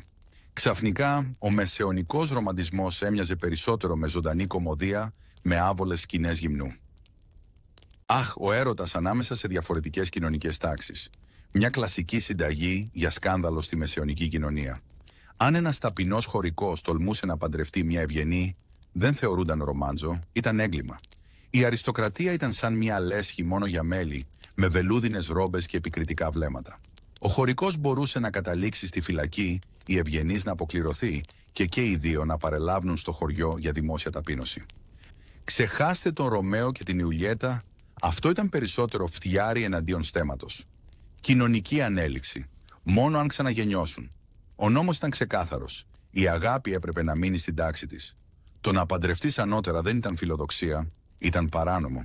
Γιατί στο τέλος τίποτα δεν καταστρέφει τη βασιλική γενεαλογία πιο γρήγορα από την αληθινή αγάπη και έναν καλλιεργητή πατάτας. Στον Μεσαίωνα, το να κρατάς τον έρωτά σου μυστικό δεν ήταν απλώς δραματικό, ήταν καθαρά παράνομο. Ζευγάρια που είχαν σχέση χωρίς να την αναφέρουν στις αρχές μπορούσαν να τιμωρηθούν για ανάρμοστη μυστική συμπεριφορά. Ναι, αν δεν δήλωνες επίσημα το φλερτ σου, ήσουν ουσιαστικά εγκληματίας. Φαντάσου δύο εραστές να ρίχνουν κρυφές ματιές πίσω από ένα σωρό άχυρο, μόνο για να πιαστούν από τον κουτσομπόλι του χωριού που moonlightάρει ως επιθεωρητής ρομαντισμού. Ξέχνα την ιδιωτικότητα, η σχέση σου ήθελε χαρτούρα. Και αν σε έπιαναν, ετοιμάσου για δημόσιο εξευτελισμό, πρόστιμο ή να σε παντρέψουν επιτόπου, γιατί τίποτα δεν λέει αληθινή αγάπη, όπως ένας γάμος υποπίεση. Στον Μεσαίωνα, ο έρωτας σπάνια ήταν καλεσμένος στους γάμους, οι πολιτικοί και οι αγοραπολισίες γης είχαν την τιμητική τους. Από τα βασιλικά παλάτια μέχρι τις καλύβες των χωρικών, ο γάμος ήταν συνήθως μια στρατηγική ανταλλαγή, όχι μια ρομαντική επιλογή. Μπορεί να ξυπνούσες ένα πρωί αραβωνιασμένος με κάποιον που δεν είχες δει ποτέ στη ζωή σου, επειδή ο πατέρας σου ήθελε 3 κατσίκες και ένα χωράφι με κριθάρι. Πρίγκιπες παντρεύονταν πριγκίπισσες για να τελειώσουν πολέμους. Ενώ αγρότες παντρεύονταν αγνώστους για να ενώσουν κοτέτσια. Το να πεις όχι δεν ήταν επιλογή, ήταν προδοσία κατά της οικογενειακής ενότητας. Οπότε αν ονειρευόσουν την αδελφή ψυχή σου, ξέχασέ το. Ήταν μάλλον κάποιος ξένος με ωραίο ζωικό κεφάλαιο και πλούσια πρίκα. Στον Μεσαίωνα δεν ήταν όλοι οι γάμοι έγκυροι. Υπήρχαν κανόνες, τελετουργικά και φυσικά γραφειοκρατία. Ένας γάμος χωρίς ιερέα ήταν απλώς ένα πάρτι με κακό κρασί. Τα ζευγάρια χρειάζονταν κληρικό να τελέσει το μυστήριο, πρίκα να δηλωθεί και κρατηθείτε μερικές φορές πιστοποιητικό παρθενίας της νύφης. Ναι, σωστά ακούσατε. Κάποιος δύσμυρος γραφέας έπρεπε να συντάξει ένα επίσημο έγγραφο που να δηλώνει, με περίτεχνα μεσαιωνικά λατινικά, ότι η αγνότητα επαληθεύτηκε, λες και ήταν αρνητική κριτική στο Yelp. Αν αυτά τα κουτάκια δεν τσεκάρονταν, ο γάμος μπορούσε να ακυρωθεί και από «έζησαν αυτοί καλά» πήγαινε σε «νομικά άκυρος» πριν το καταλάβεις.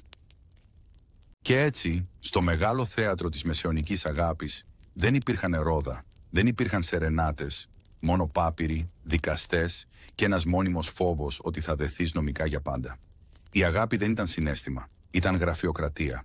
Από εξαναγκασμένες ομολογίες μέχρι όρκους εγκεκριμένους από ιερείς, από ελέγχους πρίκας μέχρι δημόσιες τελετές ντροπής, κάθε βήμα της ρομαντικής διαδρομής συνοδευόταν από ψηλά γράμματα και πρόστιμα.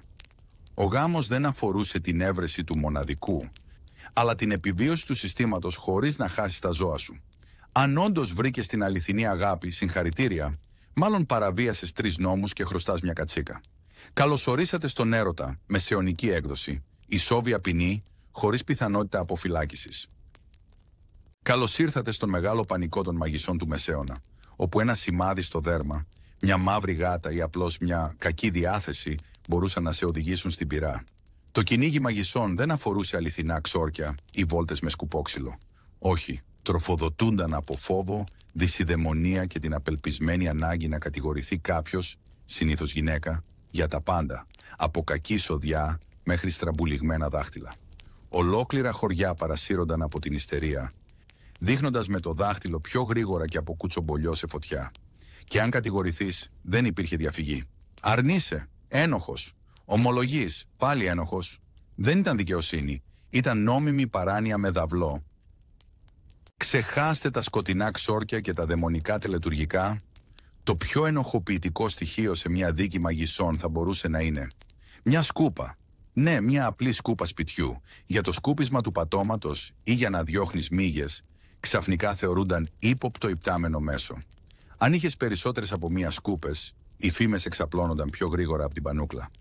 Γιατί να χρειάζεται μια ανήπαντρη γυναίκα 3 σκούπες, αναρωτιούνταν οι χωρικοί, αγνοώντας την ύπαρξη της σκόνης. Ξαφνικά, οι ηλικιωμένες κυρίες με καθαρά σπίτια γίνονταν οι πρώτες ύποπτες. Η λογική του δικαστηρίου. Αν οι μάγισσες πετούν με σκούπες και εσύ έχεις μια σκούπα, τότε συγχαρητήρια, προφανώς ταξιδεύεις με μαγεία. Η δικαιοσύνη στο Μεσαίωνα ήταν σαρώνουσα. Στον Μεσαίωνα το δέρμα σου μπορούσε να καταθέσει εναντίον σου. Ελιά, η υπογραφή του σατανά, εκγενετή σημάδι, προφανή συμφωνία με τον διάβολο. Κάλους, σίγουρα από το κράτημα της ουράς κάποιου δαίμονα. Στις δίκες μαγισσών, δικαστές και ιερείς έκαναν επιθεωρήσεις σωμάτων, ψάχνοντας για το διαβόητο σημάδι της μάγισσας. Ένα αθώο εξόγκωμα ή σημάδι που υποτίθεται ότι τάιζε δαιμονικά πλάσματα. Οι ύποπτες αναγκάζονταν να γδυθούν και να υποστούν τσιμπήματα, σπροξήματα και ταπεινώσεις από αυτοαποκαλούμενους ειδικούς που δεν ξεχώριζαν τη φακίδα από κατάρα. Το ηρωνικό, ο πραγματικός τρόμος δεν ήταν η μαγεία, αλλά το ξηρό δέρμα σε μια παρανοϊκή κοινωνία με δαυλούς και μεγεθυντικούς φακούς. Όταν η επιστήμη παίρνει ρεπό και η παράνοια αναλαμβάνει τα δικαστήρια, προκύπτει η δοκιμασία του νερού, ένα τόσο έξυπνο τεστ που εγγυάται ενοχή ή θάνατο. Ύποπτες μάγισσες δένονταν και ρίχνονταν σε ποτάμια ή λίμνες. Αν επέπλεαν, ήταν μάγισσες, κάψτετες. Αν βούλιαζαν, ήταν αθώες, αλλά και πνιγμένες. Το νερό, λέει, επειδή είναι καθαρό, απέρριπτε το κακό, άρα αν δεν σε απορροφούσε, ήσουν ξεκάθαρα με το σατανά. Οι επιλογές σου, να πνιγείς με τιμή ή να καείς με ντροπή, έτσι. Η μεσαιωνική δικαιοσύνη ήξερε να κάνει θόρυβο, συνήθως με το κεφάλι πρώτα και ένα σκοινί. Αν το νερό δεν σε έπνιγε, τότε τα βασανιστήρια θα μιλούσαν για σένα. Οι μεσαιωνικοί κυνηγοί μαγισσών είχαν μια αγαπημένη τεχνική ανάκρισης. Πόνος μέχρι την ομολογία. Οι κατηγορούμενες μάγισσες τεντώνονταν σε τροχούς, τους έσπαγαν τα κόκαλα ή τους έκαιγαν με πυρακτωμένα σίδερα. Όλα στο όνομα της Θείας Αλήθειας. Δεν είναι περίεργο που πολλοί ομολογούσαν ότι χόρευαν με δαίμονες, φιλούσαν το σατανά στον πισινό ή ξύνιζαν το γάλα, απλώς για να σταματήσει ο πόνος. Η πραγματική μαγεία δεν ήταν οι σκοτεινές τέχνες, αλλά το πόσο πόνος μεταμόρφωνε θαυματουργά την αθωότητα σε ενοχή. Και αν ούρλιαζες, απόδειξη ότι καλούσες το αφεντικό σου. Αν έμενες σιωπηλός, προφανώς δαιμονισμένος. Αν ήσουν θεραπευτής στο Μεσαίωνα, συγχαρητήρια. Πιθανότατα απήχες μόλις ένα τσάι βοτάνων από την πυρά. Μέες, βοτανολόγοι και γυναίκες, που ήξεραν τη διαφορά μεταξύ δεντρολίβανου και δηλητηριώδους κισού, ήταν όλες ύποπτες. Θεραπεύεις πυρετό χωρίς την ευλογία ιερέα. Ύποπτο. Βοηθάς σε τοκετό χωρίς λατινικές ψαλμοδίες. Βλασφημία. Η λογική ήταν απλή. Αν μπορείς να θεραπεύσεις σώμα, μάλλον έκανες συμφωνία με το σατανά για να το χαλάσεις πρώτα. Και μη τυχόν και είχες βιβλίο συνταγών, για την ιερά εξέταση ήταν γκριμόριο με μαγειρικά κόλπα της κολάσεως. Στην χρυσή εποχή των κυνηγιών μαγισσών, ακόμη και ένα γέλιο τη λάθος στιγμή μπορούσε να σε στείλει στην πυρά. Η μαύρη γάτα σου νιαούρισε στον ιερέα. Μάγισσα, έχεις βότανα να στεγνώνουν στο παράθυρο. Μαγεία, και Θεός φυλάξει αν γελάσεις σε κηδεία. Σαφώς ρίχνεις ξόρκι στο πτώμα. Σε έναν κόσμο όπου η καχυποψία ήταν πιο μεταδοτική και από την πανούκλα, ένα αμήχανο χαχανιτό αρκούσε για να ψηθείς ζωντανός. Γάτες, φυτά και άκερο χαμόγελο. Η ανίερη τριάδα. Η μόνη ασφαλής επιλογή. Δείξε λυπημένος, φτέρνει σου διακριτικά και κρύψε τη ρίγανη σαν να είναι ναρκωτικό. Στο Μεσαίωνα, το να ασχολείσαι μόνο με τον εαυτό σου δεν ήταν απλώς ανεπιθύμητο. Ήταν τιμωρήσιμο. Αν το χωριό σου υποψιαζόταν κάποιον για μαγεία και δεν το ανέφερες, συγχαρητήρια. Τώρα ήσουν επίσημο μέλος της σέκτας. Δεν είδες τη γειτόνισσα να πετάει με σκούπα. Δεν πειράζει, έπρεπε να κοιτάξει καλύτερα. Ο νόμος απαιτούσε όχι μόνο παράνοια, αλλά ενθουσιώδη παράνοια. Ένας κήρυκας, μακριά από τη μαζική ιστερία, ολόκληρα χωριά πρόδιδαν ο ένας τον άλλον για να γλιτώσουν την υποψία. Καλύτερα να προδώσεις τη γιαγιά παρά να σε δουν να της φτιάχνεις χαμομήλι, γιατί στη στρεβλή αυτή λογική η σιωπή δεν ήταν χρυσός, ήταν δαιμονική. Η εκδίκηση δεν είχε ποτέ τόση νομική υποστήριξη. Στην εποχή του κυνηγιού μαγισσών, αν μια γυναίκα απέρριπτε τις προτάσεις ενός άντρα, συγχαρητήρια, μόλις έγινε η μάγισσα του χωριού. Διαφωνία για όρια ιδιοκτησίας. Σίγουρα χρησιμοποιεί σκοτεινή μαγεία για να πάρει παραπάνω γη. Την έπιασαν να κουτσομπολεύει, μάλλον είναι εξόρκη φθόνου. Το σύστημα δικαιοσύνης έγινε το απόλυτο όπλο για μικροπρεπείς καυγάδες. Απόδειξη δεν χρειάζεται. Μια κακή άβρα και ένα παράπονο αρκούν. Κακόβουλοι γείτονες μπορούσαν να κινητοποιήσουν τον νόμο με ένα βρώμικο βλέμμα και λίγη φαντασία. Σε αυτόν τον κόσμο, το να ραγίσεις καρδιές ή να κερδίσεις έναν καυγά για γη ήταν εξίσου επικίνδυνο με το να καλέσεις τον διάβολο. Στις μεσαιωνικές δίκες μαγισσών, η λογική είχε ήδη πάρει τα μπογαλάκια της και φύγει από την αίθουσα. Αν δήλωνες αθώος, ήσουν ύποπτος. Μόνο μια μάγισσα θα προσπαθούσε να κρύψει την αλήθεια. Αν ομολογούσες, αχά, απόδειξη ότι είσαι μάγισσα.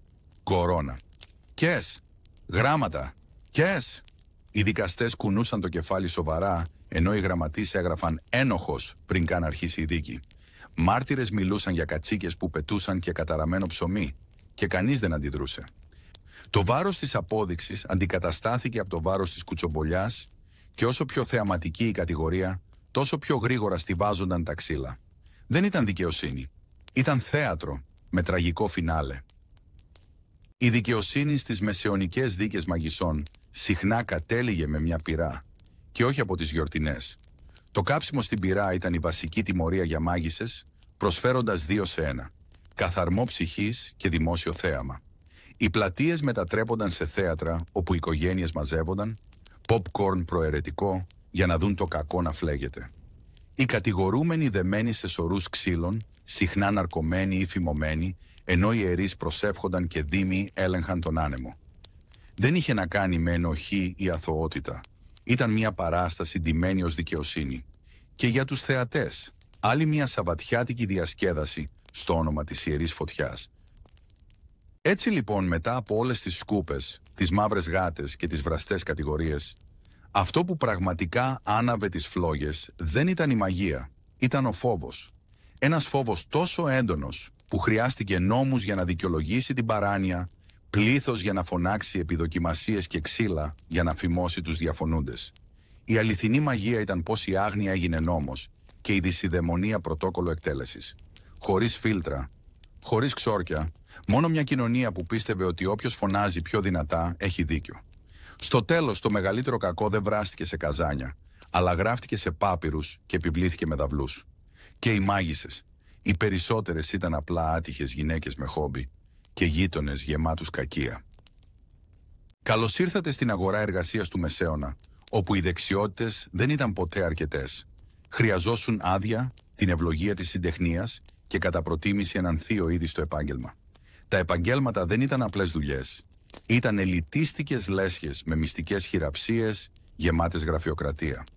Φούρναριδες, σιδηρουργοί, υφαντουργοί και ακόμα και κυνηγοί αρουραίων είχαν τις δικές τους συντεχνίες με περισσότερους κανόνες από ένα βασιλικό συμπόσιο. Θες να καινοτομήσεις, ερετικός. Θες να δουλέψεις χωρίς άδεια, εγκληματίας. Δεν είχε να κάνει με το ταλέντο, αλλά με την παράδοση, την ιεραρχία και την αποφυγή κάθε ανατάραξης στο πολύ αργά κινούμενο πλοίο. Γιατί σε αυτή την οικονομία, αν ήσουν πολύ καλός πολύ γρήγορα, υπήρχε κίνδυνος να καείς κυριολεκτικά ή οικονομικά. Έχεις τελειοποιήσει την αρχαία τέχνη του ψησίματος. Υπέροχα. Τώρα παρέδωσε τον φούρνο σου, εκτός αν έχεις άδεια από τη μεγάλη συντεχνία ψωμιού και αρτοσκευασμάτων. Στο Μεσαίωνα, το ψήσιμο χωρίς άδεια δεν ήταν απλώς κατακριτέο. Θεωρούνταν ουσιαστικά οργανωμένη ανταρσία. Η κουζίνα σου μπορούσε να δεχτεί επιδρομή, ο φούρνος σου να κατασχεθεί και το ζυμάρι σου να χαρακτηριστεί αιρετικό. Γιατί? Επειδή το μη εξουσιοδοτημένο ψήσιμο διατάρασε την ιερή ισορροπία της αλευροπολιτικής. Η συντεχνία έλεγχε ποιος μπορούσε να ζυμώσει, να πλάσει και να φουσκώσει. Και αν τολμούσες να ψήσεις ψωμί με καλύτερη κόρα από εκείνη του συντεχνίτη αρχηγού, ετοιμάσου για εξορία ή ακόμα χειρότερα, για ισόβια καθήκοντα καθαρίσματος κρεμμυδιών στις βασιλικές κουζίνες. Στο μεγάλο ζαχαροπλαστικό δικαστήριο της μεσαιωνικής δικαιοσύνης, κάθε ψωμάκι έπρεπε να συμμορφώνεται, κυριολεκτικά. Πολύ ελαφρύ, Ξεκάθαρα απατεώνας που προσπαθεί να κλέψει το πολύτιμο αλεύρι των τίμιων πολιτών. Πολύ βαρύ, λαέμαργος σαμποτέρ που καταστρέφει την τοπική οικονομία. Οι αρτοποί έπρεπε να ζυγίζουν κάθε καρβέλι με ακρίβεια που συνήθως φυλάσσεται για αλχημιστές που μετρούν δάκρυα μονόκερου. Επιθεωρητές παραμόνευαν κοντά στους φούρνους με ζυγαριές πιο ευαίσθητες και από βασιλικά εγώ, έτοιμοι να επιβάλλουν πρόστιμα ή μαστίγωμα σε όποιον τολμούσε να διαταράξει την ιερή ισορροπία του ψωμιού. Οπότε ναι, στον Μεσαίωνα ακόμα και οι υδατάνθρακες είχαν νόμιμα όρια βάρους. Θες να ανοίξεις φούρνο στον Μεσαίωνα? Πόσο γλυκό. Πρώτα, θα χρειαστείς έγκριση από το τοπικό συμβούλιο της συντεχνίας, μια χαρούμενη παρέα κατσούφιδων γέρο αρτοπιών που βλέπουν κάθε νέο σαν απειλή για την αυτοκρατορία τους από αλεύρι. Αν είσαι ξένος, έχεις περίεργη προφορά ή, ακόμα χειρότερα, ψήνεις καλύτερο ψωμί από τον ανιψιό του Προέδρου, η αίτησή σου πάει κατευθείαν στη φωτιά, μαζί με τα όνειρά σου. Οι αποφάσεις δεν βασίζονταν σε δεξιότητες ή πάθος, αλλά σε πόσες μπύρες κέρασες στο τελευταίο γλέντι της συντεχνίας. Νεποτισμός, μικροπρέπεια και μπαγιάτικη πολιτική ήταν τα πραγματικά μυστικά συστατικά κάθε επιτυχημένου φούρνου. Νόμιζες πως το να είσαι σιδεράς ή ξυλουργός στο Μεσαίωνα σήμαινε ελευθερία στη δημιουργία? Ξανασκέψου το. Κάθε χτύπημα σφυριού και κάθε ροκανίδι ξύλου έπρεπε να συμμορφώνεται με αυστηρούς κανόνες της συντεχνίας. Έκανες το σπαθί μισή ίντσα πιο μακρύ. Έρεση. Σκάλισες πόδι καρέκλας με λάθος σπήρα. Ετοιμάσου για δημόσιο εξευτελισμό και πρόστιμο μεγέθους κατσίκας. Χρησιμοποίησες δρύ αντί για την εγκεκριμένη φτελιά. Τέρας. Οι συντεχνίες είχαν περισσότερους κανόνες και από κουτάλια σε βασιλικό δείπνο. Και αν έσπαγες έστω κι έναν, μπορούσαν να σε πετάξουν έξω, να σε τιμωρήσουν ή χειρότερα, να σε κλείσουν σε 12 ώρη διάλεξη για τη ιερή γεωμετρία των ποδιών καρέκλας. Λοιπόν, είσαι γυναίκα στο Μεσαίωνα και τυχαίνει να είσαι εξαιρετική στον αργαλιό, τη βελόνα ή, Θεός φυλάξει, στο σφυρί του σιδερά. Συγχαρητήρια. Είσαι επίσημα απειλή για τον ηθικό ιστό της κοινωνίας. Γιατί σύμφωνα με τις συντεχνίες, οι γυναίκες δεν είχαν την ηθική ακεραιότητα για να δουλέψουν με αιχμηρά αντικείμενα, φωτιά ή οτιδήποτε πιο επικίνδυνο από έναν πλάστη. Ακόμη και αν ήσουν καλύτεροι από τον κορυφαίο τεχνίτη της πόλης, περίμεναν να μείνεις στο σπίτι, να χαμογελάς γλυκά και να τελειοποιήσεις το κέντημά σου, εκτός αν ήσουν χήρα. Τότε και μόνο τότε μπορούσες να κληρονομήσεις το εργαστήρι του άντρα σου, αρκεί να μην τολμούσες να το βελτιώσεις. Θέλεις να γίνεις γιατρός στο Μεσαίωνα? Πρώτα, τσέκαρε το παντελόνι σου. Αν δεν είσαι άντρας, συγχαρητήρια, έχεις ήδη αποτύχει. Η ιατρική ήταν ιερός τομέας και με το ιερός εννοούσαν ότι επιτρεπόταν μόνο σε άνδρες εγκεκριμένους από την Εκκλησία. Ξέχνα πτυχία ή ταλέντο. Αν δεν ήσουν χειροτονημένος ή δεν ήξερες λατινικά, ήσουν μάλλον αιρετικός ή, χειρότερα, μάγισσα.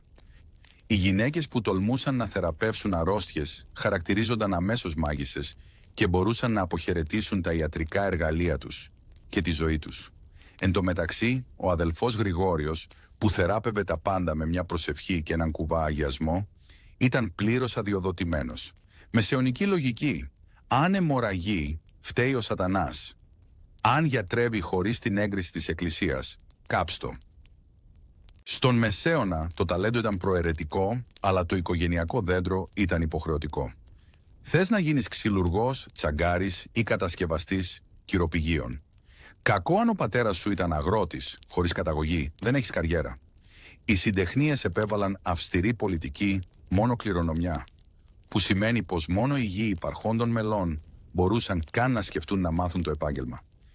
Δεν είχε σημασία αν γεννήθηκες με χρυσά χέρια ή αν έχτισες κάστρο από ψίχουλα, οι συντεχνίες θα σου έκλειναν την πόρτα κατάμουτρα. Το αποτέλεσμα, ένας κόσμος όπου η μετριότητα κληρονομιόταν και η καινοτομία εξοριζόταν. Το μόνο πιο δυνατό από την ικανότητα ήταν το βίσμα. Καλά και το να ξέρεις ποιον θείο να λαδώσεις. Στη μεσαιωνική αγορά εργασίας, οι απλήρωτες πρακτικές δεν ήταν απλώς ένα πέρασμα. Ήταν σχεδόν ισόβια ποινή. Ως μαθητευόμενος, μπορούσες να περάσεις έως και 7 χρόνια σκουπίζοντας πατώματα, κουβαλώντας εργαλεία και τρώγοντας χτυπήματα στο κεφάλι, επειδή ακόνησες το σκαρπέλο πολύ ενθουσιωδώς. Μισθό, φυσικά και όχι. Η αποζημίωσή σου ήταν η τιμή να σε φωνάζει ο δάσκαλος και αν ήσουν τυχερός, ένα γεύμα που θύμιζε κάπως στη φάδο. Να φύγεις νωρίτερα. Δεν γινόταν χωρίς επίσημη άδεια. Κινδύνευες με αποβολή από όλα τα εργαστήρια της πόλης. Ήταν σαν δουλεία, αλλά με περισσότερο πριονίδι και λιγότερα δικαιώματα. Και αν τολμούσες να διαμαρτυρηθείς, συγχαρητήρια, μόλις κέρδισες έναν ακόμα χρόνο διαμόρφωσης χαρακτήρα. Στο Μεσαίωνα η δημιουργικότητα δεν ήταν αρετή, ήταν έγκλημα. Αν εσύ, ένας ταπεινός τσαγκάρης, τολμούσες να φτιάξεις ένα παπούτσι με λίγο πιο άνετη σόλα ή διαφορετική αγκράφα, συγχαρητήρια, μόλις εφήρες την αίρεση. Οι συντεχνίες απαιτούσαν αυστηρή προσήλωση στην παράδοση, που σήμαινε να κάνεις τα πράγματα ακριβώς όπως τα έκανε ο προπάπους σου, ακόμα κι αν οι ιδέες του ήταν χάλια. Το να αποκλίνεις από τις ιερές μεθόδους θεωρούνταν υπονόμευση της εξουσίας της συντεχνίας και ακόμα χειρότερα, σαν να προσπαθείς να ξεπεράσεις το δάσκαλό σου με τις επικίνδυνες καινοτομίες σου.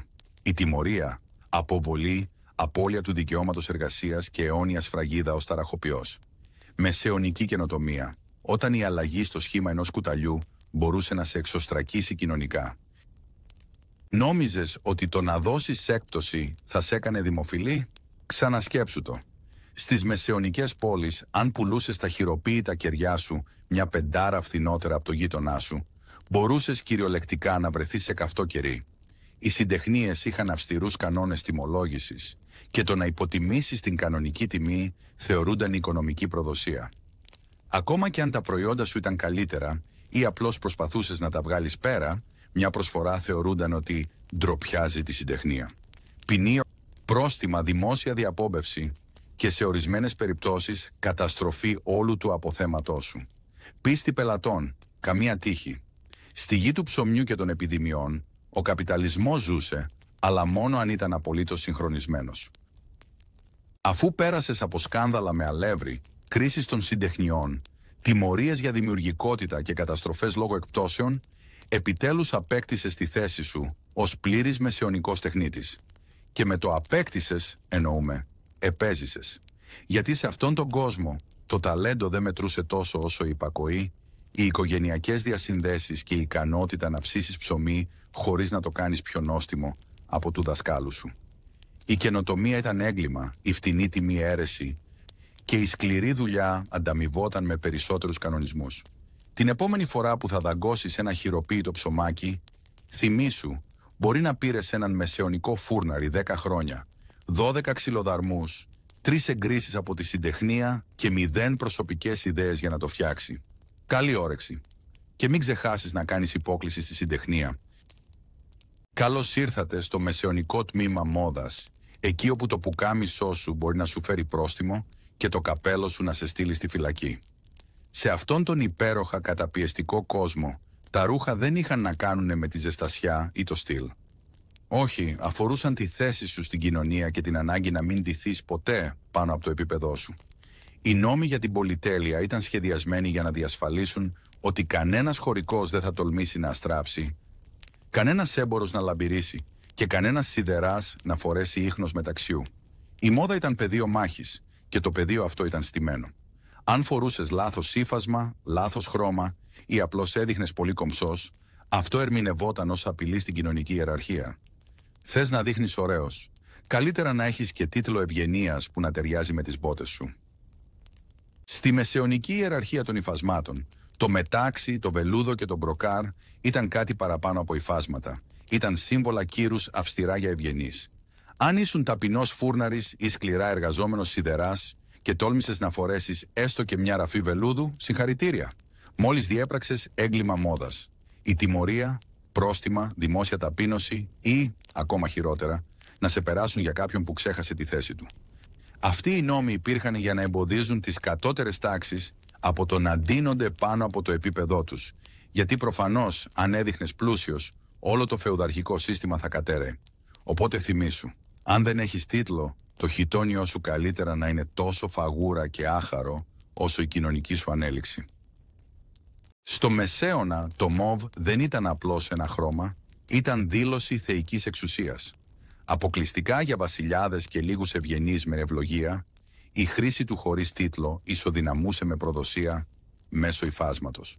Αν λοιπόν ένας ταπεινός ράφτης κατά λάθος έραβε ένα δαμάσκηνο μανίκι, θα βρισκόταν στο δικαστήριο εξηγώντας πώς τόλμησε να προσβάλλει τους θεούς της μόδας. Η λογική. Η μοβ βαφή ήταν σπάνια και πανάκριβη, άρα μόνο όσοι είχαν θεϊκό δικαίωμα μπορούσαν να τη φορούν. Οι προθέσεις σου δεν είχαν σημασία. Το να φοράς μοβ σήμαινε ότι προσποιούσουν πως είσαι βασιλικός. Και η τιμωρία, από πρόστιμο μέχρι δημόσια ταπείνωση. Γιατί τίποτα δεν λέει δικαιοσύνη όπως το να εξευτελίζεις κάποιον που του αρέσει το λιλά. Στο εγχειρίδιο της μεσαιωνικής αστυνομίας μόδας, οι χωρικοί και οι τεχνίτες είχαν έναν ξεκάθαρο κανόνα. Απαγορεύονται τα σχέδια. Λουλουδά τα μοτίβα, πολύ αποσπαστικά. Ρίγες, οπτικά επιθετικές. Και ντυτά αμπέλια, προσπαθείς να υπνοτίσεις κάποιον ευγενή. Οι κακόμοιροι αυτοί έπρεπε να ντύνονται σαν φόντος εξεθοριασμένοι ταπισεροί. Απλοί, βαρετοί και τελείως αδιάφοροι. Η λογική. Τα σχέδια στα ρούχα ήταν προνόμιο της ελίτ. Εργάτες στα χωράφια ή στο σιδηρουργείο δεν χρειάζονταν να είναι κομψοί. Η ομορφιά ίσως τους αποσπούσε από το θεόσταλτο καθήκον να υποφέρουν σιωπηλά.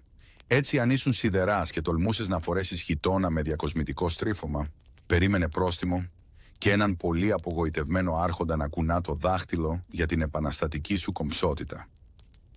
Στο Μεσαίωνα, ακόμη και οι εργάτριες του σεξ είχαν κώδικα ενδυμασίας. Ναι, η γραφειοκρατία δεν κοιμάται ποτέ.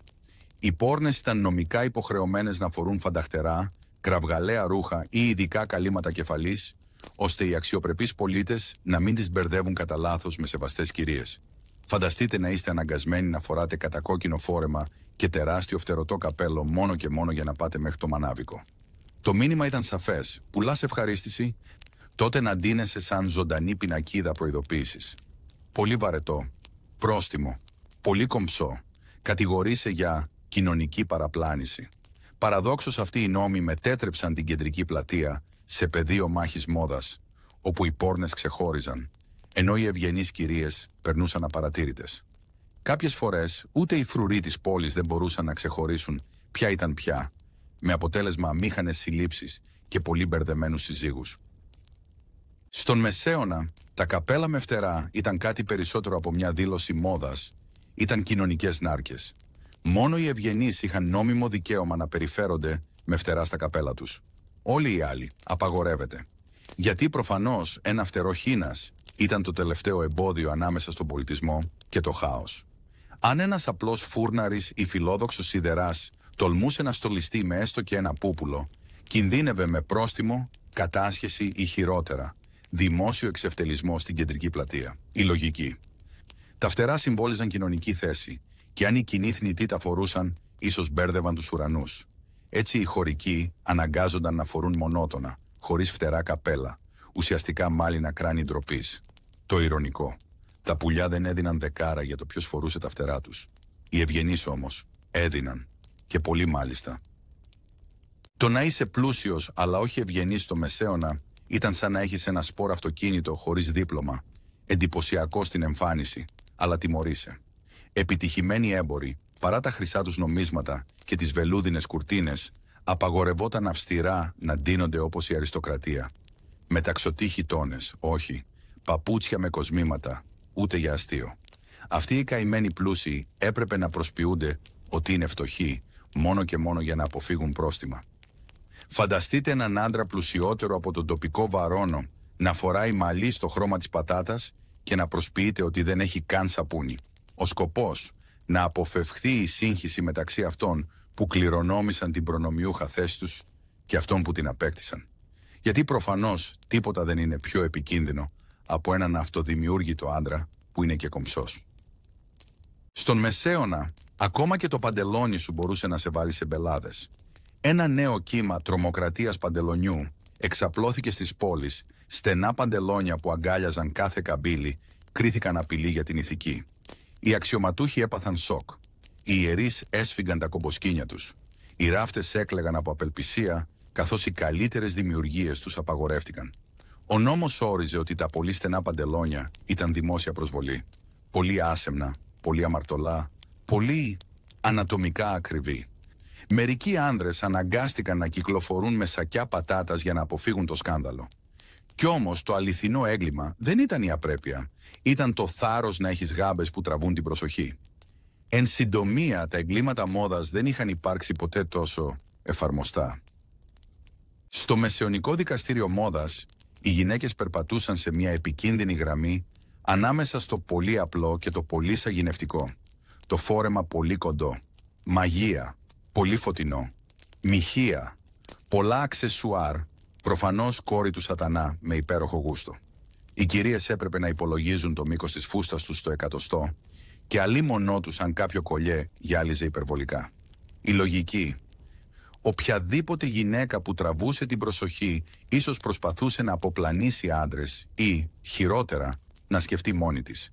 Η Εκκλησία και οι αρχές συνεργάζονταν για την επιβολή του Ιερού Ενδυματολογικού Κώδικα, γιατί τίποτα δεν φωνάζει ηθική περισσότερο από την αιμονή με το μήκος των στριφωμάτων και τον αριθμό των σκουλαρικιών.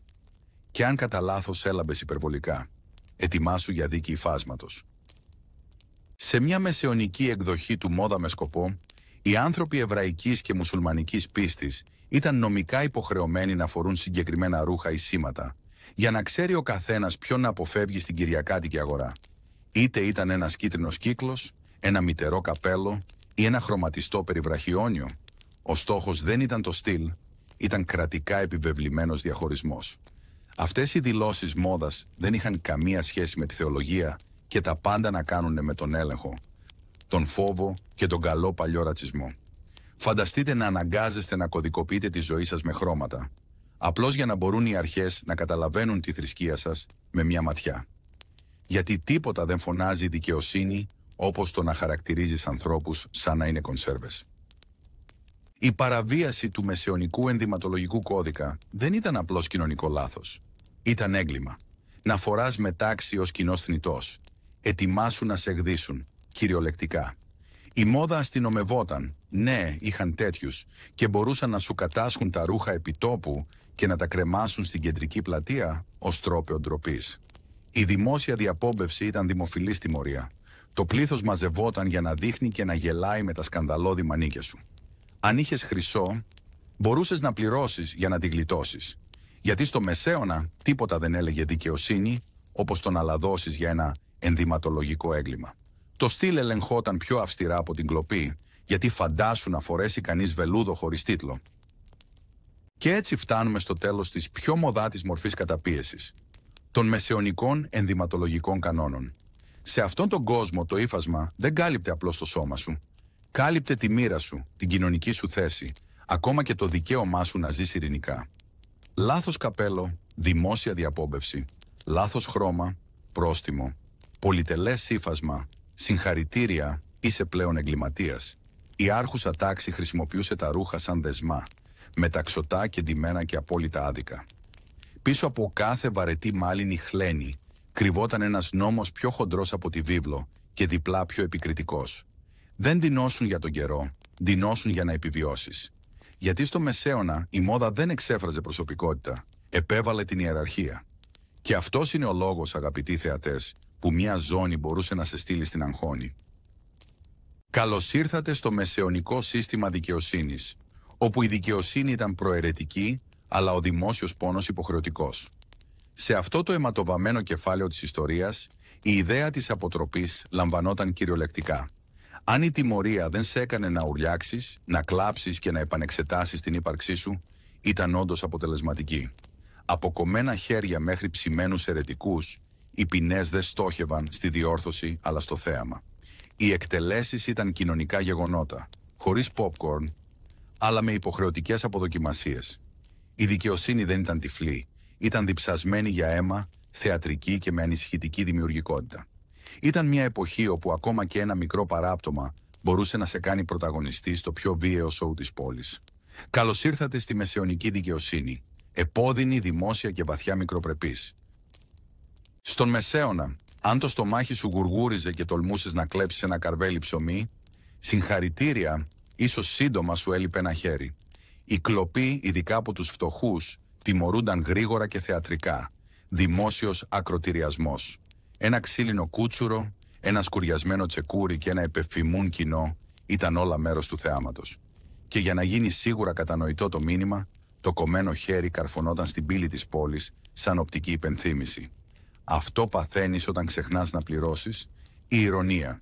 Ο κήρυκας της πόλης μπορεί να ανακοίνωνε ακόμα το έγκλημά σου, με τυμπανοκρουσίες, η δικαιοσύνη στο Μεσαίωνα δεν ήταν απλώς τυφλή, ήταν οπλισμένη με λεπίδα και αισθητική για διακόσμηση δρόμων.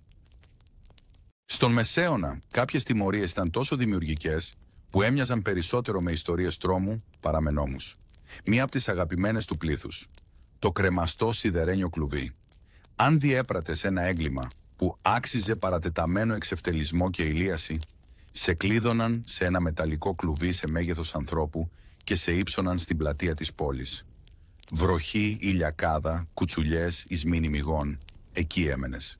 Χωρίς φαγητό, χωρίς νερό και καθόλου ιδιωτικότητα. Περαστικοί μπορεί να σου πέταγαν μία σάπια ντομάτα ή το μεσημεριανό τους. Η ποινή διαρκούσε μέχρι να ομολογήσεις, να μετανιώσεις ή τέλος πάντων να πεθάνεις. Η μεσαιωνική δικαιοσύνη λάτρευε το θέατρο και τίποτα δεν φώναζε παραδειγματική τιμωρία όσο ένα πτώμα που κρεμόταν απαλά πάνω από τους πάγκους της αγοράς. Η μεσαιωνική δικαιοσύνη δεν σταματούσε μόνο στον ακροτηριασμό. Λάτρευε και λίγο θέατρο. Εισάγεται τον τροχό μαρτυρίου, μια συσκευή τόσο γοητευτική που ακόμα και οι σκληροί δήμοι έκαναν μορφασμούς. Ο καταδικασμένος δένονταν με χέρια και πόδια, απλωμένα σε έναν τεράστιο ξύλινο τροχό. Και τότε ξεκινούσε η διασκέδαση. Ένας γεροδεμένος άντρας με μια μεταλλική ράβδο έσπαγε κάθε άκρο, κόκαλο-κόκαλο, ακολουθώντας αυστηρό μοτίβο, χέρι, πόδι, χέρι, πόδι, γιατί ακόμα και στα βασανιστήρια η συμμετρία έχει σημασία. Μερικές φορές μπλέκαν τα σακατεμένα άκρα στις ακτίνες για το στυλ. Ο τροχός ύψωνε σαν εφιαλτικός ανεμόμυλος, γυρνώντας τον άνεμο, επιδεικνύοντας το παραμορφωμένο σώμα. Μια βάναυση προειδοποίηση, κλέψε ένα ψωμί και ίσως καταλήξεις πιο στραβός και από τα σχέδια για δείπνο σου. Νομίζεις ότι η μεσαιωνική δικαιοσύνη έφτασε στο αποκορύφωμά της με τον τροχό θράψη σωστών? Ξανασκέψου το. Σειρά έχει η δημόσια καύση. Αρχικά για μάγισσες, σύντομα έγινε η λύση για αιρετικούς, βλάσφημους και όποιον τολμούσε να σκέφτεται ανεξάρτητα. Έχεις αντιδημοφιλή άποψη. Συγχαρητήρια, είσαι πλέον προσάναμα. Η τελετή ήταν σκηνοθετημένη στην εντέλεια. Τα ξύλα στιβαγμένα σαν για μπάρμπεκιου και το πλήθος μαζεμένο σαν για πανηγύρι. Μερικές φορές έπαιρναν και είσοδο. Ο κατηγορούμενος, συχνά φημωμένος, μην καταστρέψουν τη διάθεση με λογική, δένονταν σε ξύλινο πάσαλο και καιγόταν ενώ οι αρχές κουνούσαν επιδοκιμαστικά το κεφάλι. Ένα φλογερό υπενθύμηση ότι στον Μεσαίωνα η ελευθερία λόγου συνοδευόταν από αναπτήρα και σπίρτο. Μόλις νόμιζες ότι οι μεσαιωνικές τιμωρίες δεν μπορούσαν να γίνουν πιο καυτές, σου παρουσιάζουμε το πυρακτωμένο σιδερένιο κράνος. Φαντάσου το κεφάλι σου να αγκαλιάζεται βίαια από ένα μεταλλικό κράνος που έχει ψινθεί πάνω σε φωτιά σαν καταραμένη κατσαρόλα. Δεν ήταν γρήγορη εκτέλεση, ήταν αργό ψήσιμο με δόσεις τραγωδίας. Το θύμα, συνήθως κατηγορούμενο για προδοσία ή αίρεση ή απλώς επειδή φαινόταν ύποπτο, δενόταν καθώς το πυρακτωμένο κράνος κατέβαινε στο κεφάλι του. Ακολουθούσαν ουρλιαχτά. Τα μαλλιά έπιαναν φωτιά, το δέρμα φούσκωνε και κάπου εκεί ένας τοπικός δικαστής πιθανότατα έγνεφε επιδοκιμαστικά και έγραφε στα λατινικά «Αποδόθηκε δικαιοσύνη». Λες και το να ψήνεις ανθρώπους σαν λουκάνικα ήταν το απόλυτο δείγμα κοινωνικής τάξης. Πάρτε δρόμο, icons της μόδας. Αυτό ήταν το πιο καυτό αξεσουάρ της εποχής. Στο μεσαιωνικό σύστημα δικαιοσύνης, η δημόσια ταπείνωση δεν ήταν απλώς συνοδευτικό πιάτο, ήταν το κυρίως γεύμα. Εμφανίζεται ο στήλος της ντροπής, το αγαπημένο open mic event της πόλης για σάπιες ντομάτες. Ο καταδικασμένος, συχνά ένας μικροκλέφτης ή κάποιος που είπε κάτι λάθος για το λάθος ευγενή, δενόταν σε μια πέτρινη κολόνα στην πλατεία της αγοράς. Η ποινή του. Να γίνει ανθρώπινος στόχος. Οι περαστικοί μπορούσαν να του πετούν ντομάτες, σάπια αυγά ή ό,τι είχαν απομείνει στο καλάθι τους, χωρίς κυρώσεις, με χειροκροτήματα. Κάποιοι δημιουργικοί πολίτες έφερναν μέχρι και αξεσουάρ για επιπλέον δράμα. Έντερα ψαριού, κοπριά ή ένα ποίημα που κορόιδευε το κούρεμα του εγκληματία. Στο μεταξύ, ο δικαστής παρακολουθούσε από το παράθυρο με αυτάρεσκο βλέμμα, πίνοντας υδρόμελι και κουνώντας το κεφάλι του με ικανοποίηση. Η δικαιοσύνη δεν ήταν τυφλή, ήταν απλώς υπερβολικά θεατρική και εντελώς βρώμικη. Στον Μεσαίωνα η μοιχεία δεν ήταν απλώς σκάνδαλο, ήταν παρέλαση, κυριολεκτικά. Αν σε έπιαναν να απατάς, δεν αντιμετώπιζες μόνο θυμωμένα πεθερικά. είχες και συνοδεία τυμπανιστή σε όλο το χωριό. Ντυμένος με ένα εξευτελιστικό χιτώνα, συχνά διακοσμημένο με σαρκαστικά σχόλια, ο καταδικασμένος έπρεπε να περπατήσει ή ακόμα χειρότερα, να χορέψει δίπλα σε έναν τυμπανιστή, μερικές φορές και ολόκληρο μουσικό συγκρότημα. Παιδιά έδειχναν με το δάχτυλο, γριές κουτσομπόλευαν και πάντα κάποιος πετούσε λάχανο. Ο στόχος δεν ήταν η μετάνοια, αλλά ο εξευτελισμός με ρυθμό. Κάποιες πόλεις έβαζαν και τα δύο μέλη του ζευγαριού να κάνουν παράσταση μαζί, σαν reality, το βάλς της απιστίας. Εν τω μεταξύ, ο τυμπανιστής κρατούσε τον ρυθμό με περηφάνεια, ίσως ονειρευόμενος προαγωγή σε επίσημο δήμιο της πόλης. Γιατί εκείνη την εποχή η μουσική ταλέντο άνοιγε πόρτες. Στην υπέρλαμπρη αίθουσα του μεσαιωνικού λογικού, ποιος χρειάζεται αποδείξεις όταν υπάρχει? Υποψία. Καλώς ήρθατε στην εποχή φιλική προς τα βασανιστήρια, όπου αν κάποιος σε κοιτούσε περίεργα, μπορούσε να καταλήξει σε μεταλλική μέγενη. Οι ανακρίσεις έμοιαζαν περισσότερο με μεσαιωνικά τηλεπαιχνίδια. Θα ομολογήσει πριν ή μετά τα σπασμένα δάχτυλα. Δημοφιλή εργαλεία περιλάμβαναν τη σιδερένια μπότα για να θρηματίζει πόδια. Τους σχιστήρες στήθους, ναι, υπάρχουν, και φυσικά τα καρφιά κάτω από τα νύχια. Η αλήθεια ήταν προαιρετική, η ομολογία υποχρεωτική. Και αν δεν μιλούσε, απλώς ανέβαζαν την ένταση του πόνου. Δεν ήταν δικαιοσύνη, ήταν θέατρο με ουρλιαχτά. Η αίθουσα του δικαστηρίου ήταν στην ουσία μπουντρούμι με έντυπα και ο δικαστής. Συνήθως ο τύπος με το πιο ανέκφραστο πρόσωπο και το μεγαλύτερο σφυρί. Στο μεσαίωνα, το να κλαις κατά τη διάρκεια της τιμωρίας σου δεν θεωρούταν ένδειξη μεταμέλειας. Θεωρούταν αγένεια. Ναι, αν τολμούσες να λυγίσεις ενώ σε μαστίγωναν, έκαιγαν ή κάρφωναν δημόσια, οι αρχές μπορούσαν να το εκλάβουν ως αχάριστη συμπεριφορά. Προφανώς οι πραγματικοί εγκληματίες έπρεπε να υποφέρουν σιωπηλά, σαν ευγενικοί καλεσμένοι που πνίγονται σε δηλητηριασμένο κρασί. Κάποιες πόλεις είχαν ακόμη και πινακίδες. Απαγορεύονται τα κλάματα, οι στεναγμοί και οι οικεσίες, οι παραβάτες θα τιμωρηθούν περισσότερο. Φαντάσου τον καημένο που τον μαστιγώνουν, προσπαθεί να συγκρατήσει τα δάκρυά του, ενώ οι χωρικίζοι το κραυγάζουν και οι κότες του ραμφίζουν τα δάχτυλα. Αν του ξέφευγε ένα λιγμός, μπαμ, επιπλέον χτυπήματα. Η δικαιοσύνη δεν ήταν τυφλή, απλώς μισούσε τον θόρυβο. Στη μεσαιωνική δικαιοσύνη, ακόμα και τα αντικείμενα δεν ήταν ασφαλή από την τιμωρία. Αν ο φούρνος ενός φούρναρη παρήγαγε ψωμί πολύ μικρό ή ελαφρύ, ολόκληρος ο φούρνος μπορούσε να καταστραφεί δημόσια ως συνένοχος στην απάτη. Φανταστείτε ένα πλήθος να ζητοκραυγάζει καθώς οι τοπικοί αξιωματούχοι σπάνε το φούρνο με σφυριά, ενώ ο φούρναρης κλαίει δίπλα του. Μερικές φορές έκαναν ακόμη και εικονική δίκη για τον φούρνο. Αυτός ο φούρνος συνομώτησε για να εξαπατήσει το λαό. Ετυμηγορία, ένοχος, ποινή, πλήρης κατεδάφιση. Ο φούρναρης συνήθως την έβγαζε με πρόστιμο ή διαπόμπευση, αλλά ο καημένος ο φούρνος. Καμία έφεση, καμία αναστολή και φυσικά κανένας δικηγόρος. Ο μεσαιωνικός νόμος πίστευε πραγματικά. Αν δεν μπορείς να φοβήσεις τους ανθρώπους, τρομοκράτησε τις συσκευές τους. Και έτσι κλείνουμε αυτό το κεφάλαιο της μεσαιωνικής δικαιοσύνης. Μια παρέλαση τιμωριών γεμάτη αίμα, σίδερο και δημόσιο εξευτελισμό. Δεν είχε να κάνει με μεταρρύθμιση ή δικαιοσύνη. Είχε να κάνει με τον φόβο. Τον φόβο να σου κόψουν το χέρι επειδή έκλεψες ψωμί. Τον φόβο να σε ψήσουν ζωντανό απλώς επειδή σκέφτηκες διαφορετικά. Τον φόβο να σε αλυσοδέσουν σε μία πέτρα ενώ ξένοι σε πετούν με τα χθεσινά τους πρωινά. Η δικαιοσύνη ήταν θέαμα και οι κάτοικοι. Ένα ενθουσιώδες κοινό, μασουλώντας μήλα καθώς τα κόκαλα κάποιου θρηματίζονταν στον τροχό.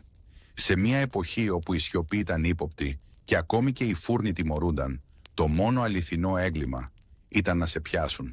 Καλό ύπνο, αγαπητέ θεατή, και ήθε το ψωμί σου να μην είναι ποτέ λιποβαρές. Καλώς ήρθατε στην τελική πράξη αυτού του μεσαιωνικού νομικού τσίρκου.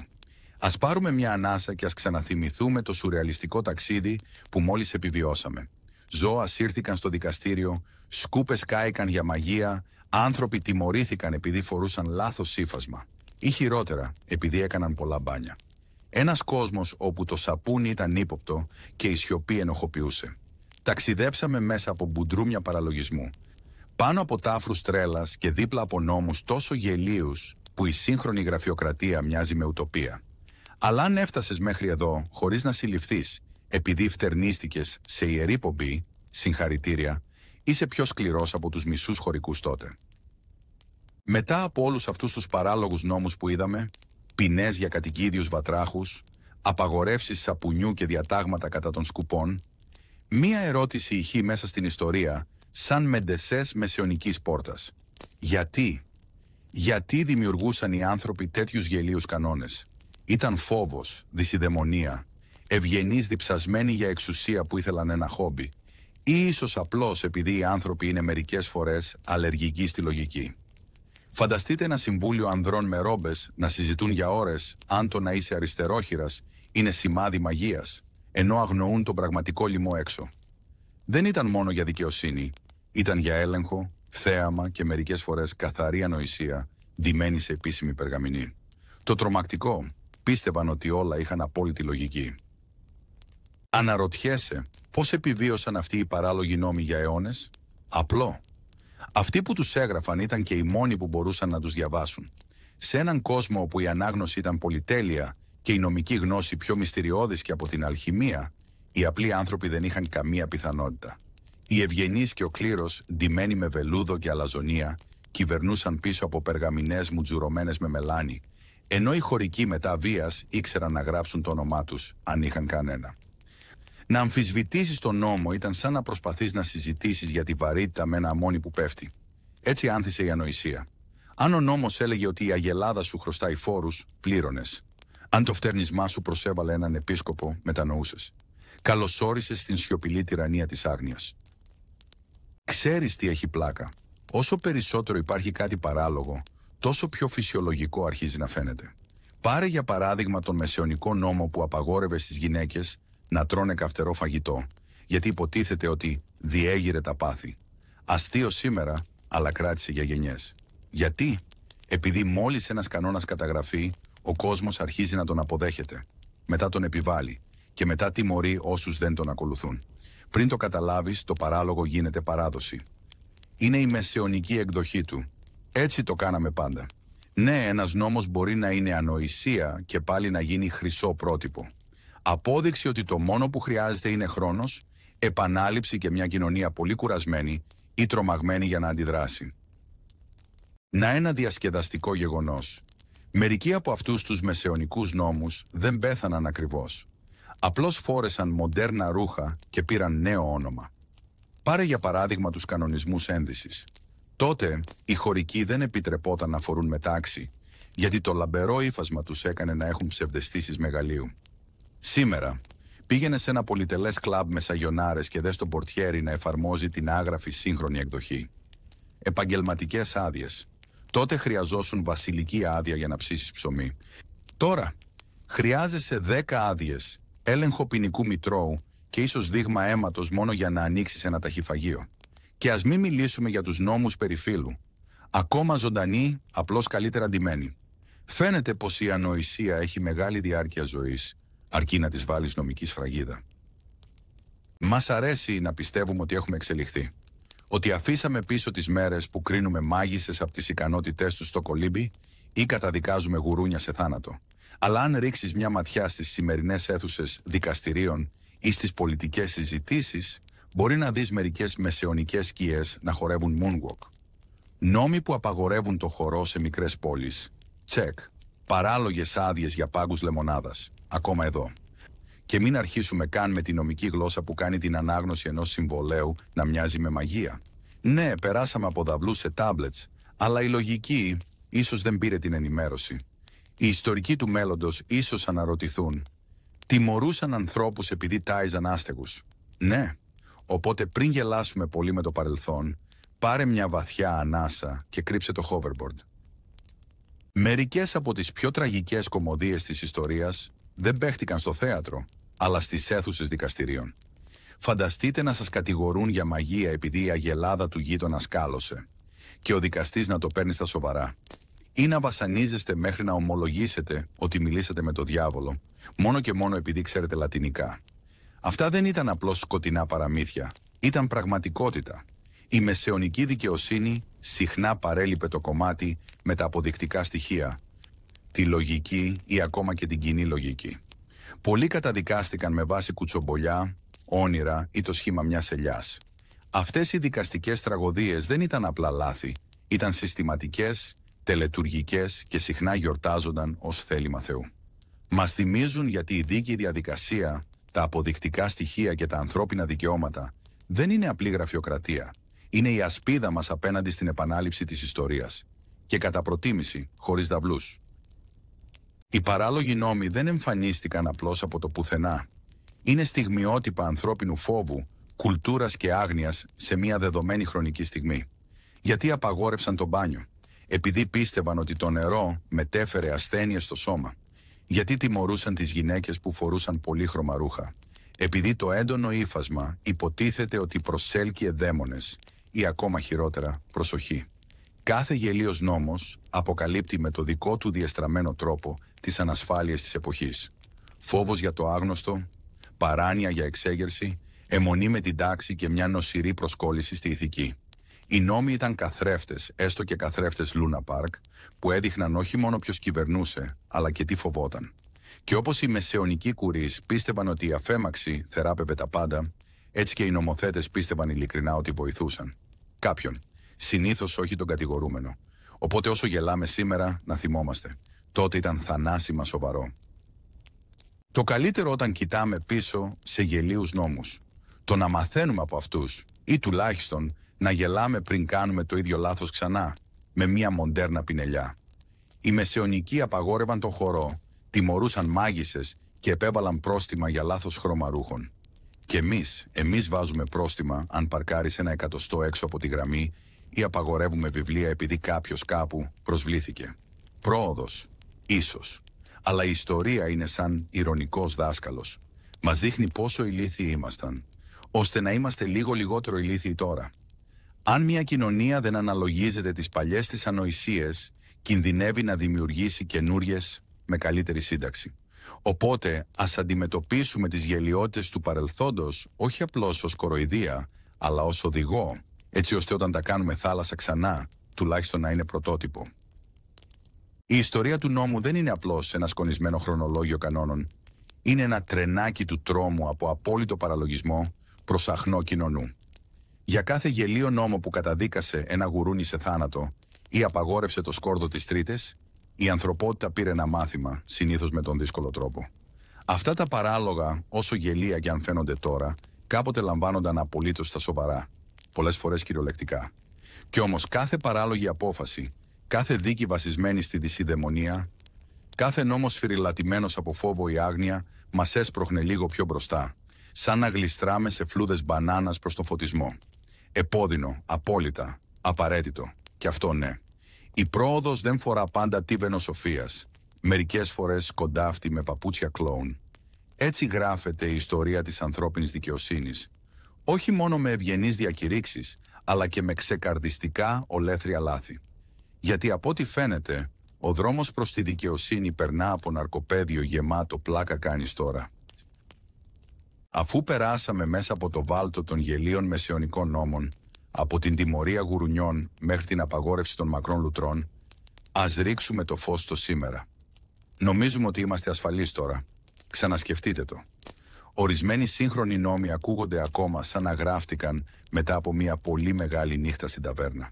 Στη Δανία είναι παράνομο να ξεκινήσεις ένα αυτοκίνητο αν κάποιος βρίσκεται από κάτω. Ευχαριστούμε, καπετάν προφανές. Στη Φλόριντα, οι ανήπαντρες γυναίκες δεν μπορούν να κάνουν ελεύθερη πτώση τις Κυριακές. Και ας μην πιάσουμε καν τους κανόνες για τη διέλευση πάπιας στην Ελβετία. Οπότε, πριν κοροϊδέψουμε πολύ τους μεσαιωνικούς προγόνους μας, ας ρίξουμε μια ματιά στους δικούς μας κανονισμούς. Έχετε συναντήσει ποτέ ένα νόμο που σας έκανε να πείτε «Συγγνώμη, τι?» Μοιραστείτε τον στα σχόλια. Χρειαζόμαστε υλικό για το sequel. Γιατί αν η ιστορία μας έχει διδάξει κάτι, είναι αυτό. Η παραδοξότητα είναι διαχρονική και η βλακεία περίεργα επίμονη. Και να είμαστε στο τέλος του ξεκαρδιστικά τρομακτικού μας ταξιδιού στον τρελό κόσμο του μεσαιωνικού δικαίου. Από μάγισσες που δικάστηκαν με νερό μέχρι σκούπες που θεωρούνταν υπεύθυνες, είδαμε μια δικαιοσύνη που μας έκανε να γελάσουμε, να κλάψουμε και να ξαναδιαβάσουμε τους δικούς μας νόμους για σιγουριά. Αν έφτασες μέχρι εδώ, συγχαρητήρια. Είσαι πλέον νομικά κατάλληλος να σηκώνεις τα φρύδια στην παραφροσύνη της ιστορίας. Αλλά μην κλείνεις ακόμη τον πάπυρο. Περισσότερες ιστορίες τρέλας, χάους και παραπλανητικής νομοθεσίας περιμένουν στα αρχεία. Κάνε like, κοινοποίησε και εγγράψου για να είσαι μαζί μας και την επόμενη φορά που θα αποκαλύψουμε ακόμα πιο περίεργες φέτες της ανθρώπινης ιστορίας. Γιατί αν δεν γελάσουμε με το παρελθόν, μπορεί να επιστρέψει με περούκα και να μας καταδικάσει να σφουγγαρίζουμε τον μπουντρούμι με μια χίνα τις Πέμπτες, μόνο τις Πέμπτες.